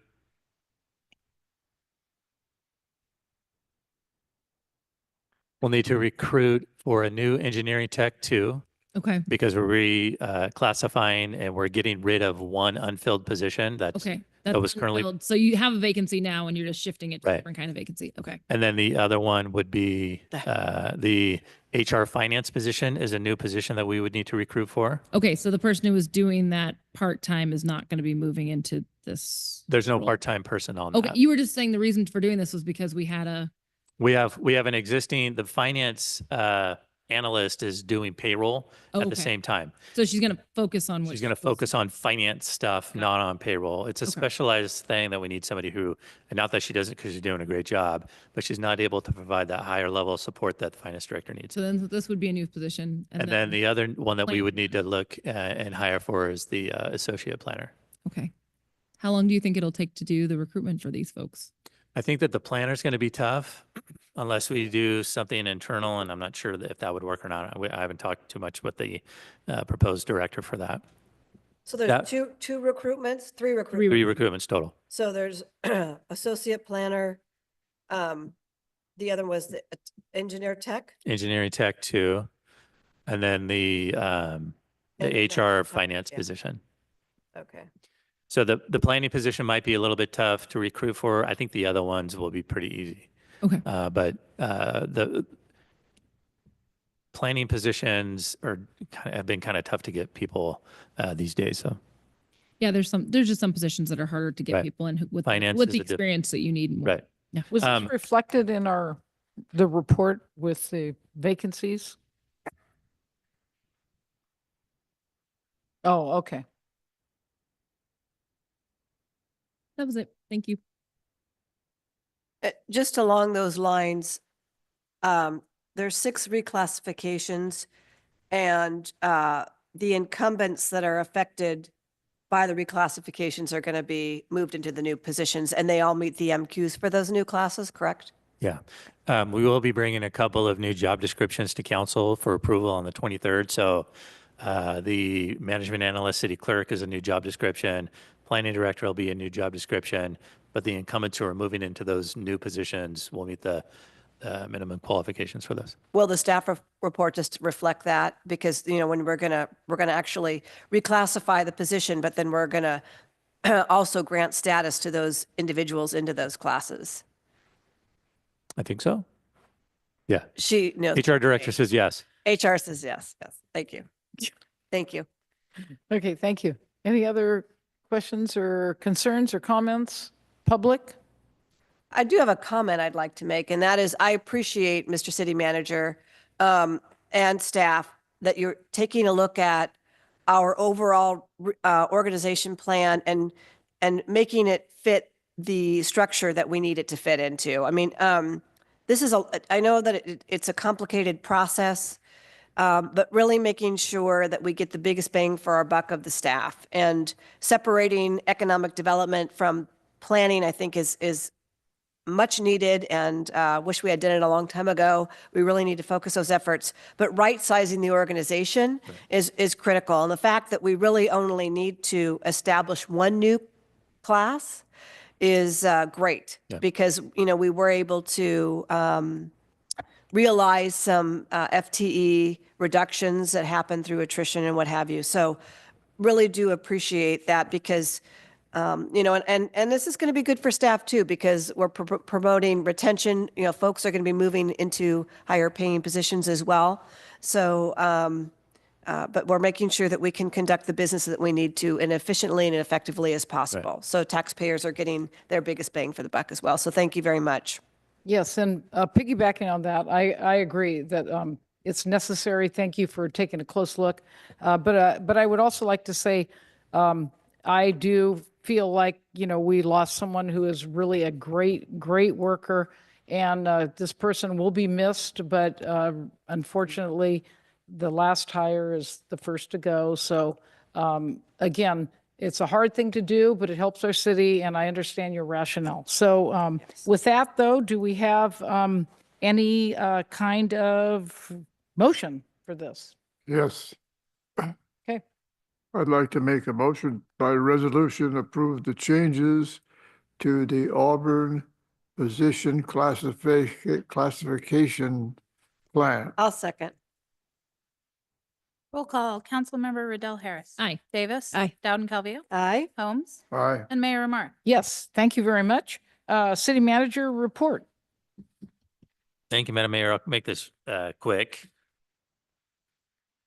So the reports on the dais in the back, again, the main thing I wanted to talk about is Recology is looking to initiate a solid waste route change. So the city's waste franchisee, which is Recology, will be implementing route changes that will change when the majority of the city's garbage collection occurs. So this is going to impact nearly every customer in the city. I think he said it'd be about 75, maybe 80% of folks will have their pickup day modified. And the reason for that is there's a map, but it's not included in here. But we have trucks who would pick up, and this is just like an example, not necessarily the case, but they would pick up in Aeolia, and then they would go to like Maidu, and then they would go over to I don't know, but they're basically going all over town instead of having like a specific area that the truck is focusing on. There's actually some streets that have two different drivers that pick up on different days, where like on the right-hand side, one truck will come, and then the next day or whatever on the left-hand side, they'll come pick up different truck. So the idea of this is to basically decrease the amount of driving that drivers are doing all through town. It's decreasing greenhouse gas emissions. It's reducing fuel usage, and it's making it easier for like growth, if there's any kind of growth with folks. So Recology knows that this is going to be like a substantial change to folks. They're dedicated to substantial outreach. So this is the first piece of that. But they're going to be mailing an initial postcard to all customers outlining the new plan, the new routing plan. They're going to follow up by tagging carts to let folks know that their days are going to be changing. They're going to be using the company's text and call feature for phone numbers that they have on file. So they'll call you or text you to tell you that your days are going to be changing. And then they're going to provide a link to the website for address lookup when the new routes are deployed. Anytime that they share something on social media, the city will be sharing that as well. And then we'll also post it to the city's website once everything gets dialed in and figured out. So as soon as I get more information, we'll be sure to pass that along as quickly as we can. So that's the big one. Last one, I would just wanted to note quickly too, on the police side, live scan services aren't available on Wednesdays anymore. They continue to offer live scans on Monday, Tuesday, and Thursdays during regular business hours. So folks who are doing live scans don't come on Wednesdays because they won't be doing those anymore. That's it. Great. Thank you. And Mr. City Manager, you're also going to talk about our schedule a little bit. Oh, I'm sorry. So upcoming city council meetings. So we have the second meeting in June, obviously. First meeting in July. The second meeting in July will be canceled because we have a number of folks out on vacation, including council members.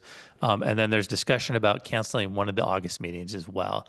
I need to talk to staff and see where we're at and if we have anything major that needs to be done in between those. And if there is, then we'll have to adjust the August meeting. But for now, for sure, canceling the second meeting in July and most likely either the first or second meeting in August, depending on council availability and staff and all that stuff too. okay, my input is that, we should, I hate to see the 2 meetings in a row canceled. I think that'd be pretty difficult for business for a city, but. So most councils cancel at least one, if not 2. Well, I throughout think the city. council, I think it's good to take off, but I think 2 in a row is pretty tough. Well, so a lot of them do 2 in a row on purpose because then it allows for council and the staff to be able to take their vacations at one time. And it would also be nice if I we in can the see that. future can plan them ahead of time. So that way staff and everyone can plan their vacations around it. So I think, So I that we think should, maybe by the next meeting, we should know. we a should little talk sooner. about schedules months in advance for summer so everyone can plan. Okay. Anyone else? And the city, council, future agenda, discussion and identification of topics that require attention in upcoming meetings. This is one. The section allows, council members, you can propose new ideas, unresolved issues or projects that need further planning or discussion. Anything here? Okay, and the city council committee reports, I don't know, it's kind of getting late, but if somebody has something to say? Yes. Yes. Well, it's not exactly a city council committee, but I had a meeting last week with Congressman Kiley and talked to him about the Old Town project for the plaza. And I gave him the paper on that project, and he said he would support it with helping us get some funding for it. And also, I mentioned the Carnegie Library building upgrades, and he said he would support that as well. So we need to get for the Carnegie Library, we need to get a full comprehensive cost, putting an elevator in there and getting a kitchen and upgrade the toilets and so forth, and send that off for possible grant funds. Well, thank you. That's good news. Thank you very much. Anyone else? Are you? I did want to just announce, we had a meeting, I chair the Policy and Innovation Committee for SACOG, and we had a couple of comments I thought that would be prudent for our council with regards to the May revise that came out, the governor issued. First of all, the governor is supporting cap and trade extension to 2045. So that does expire in 2030. He's also suggesting $1.5 billion from the Greenhouse Gas Reduction Fund to CAL FIRE. That would be an ongoing allocation to help to offset costs associated with a year-round firefighting effort. So that's definitely supportive, appreciated. Also wanted just to let you know that SACOG is still pushing hard for additional funding for Green Means Go. You know, those grants, city obviously benefited by 3 of those grants. So we're still trying to really push hard for those. But, you know, the budget is tight. There was a $12 billion deficit the governor had to, address. So, but just kind of wanted to announce those couple of things. And also, just as an interesting, the state highway account, which we received some allocated monies from that as well. The governor is moving 17.6 million from that account to support the 2028 Olympic and Paralympic Games in LA.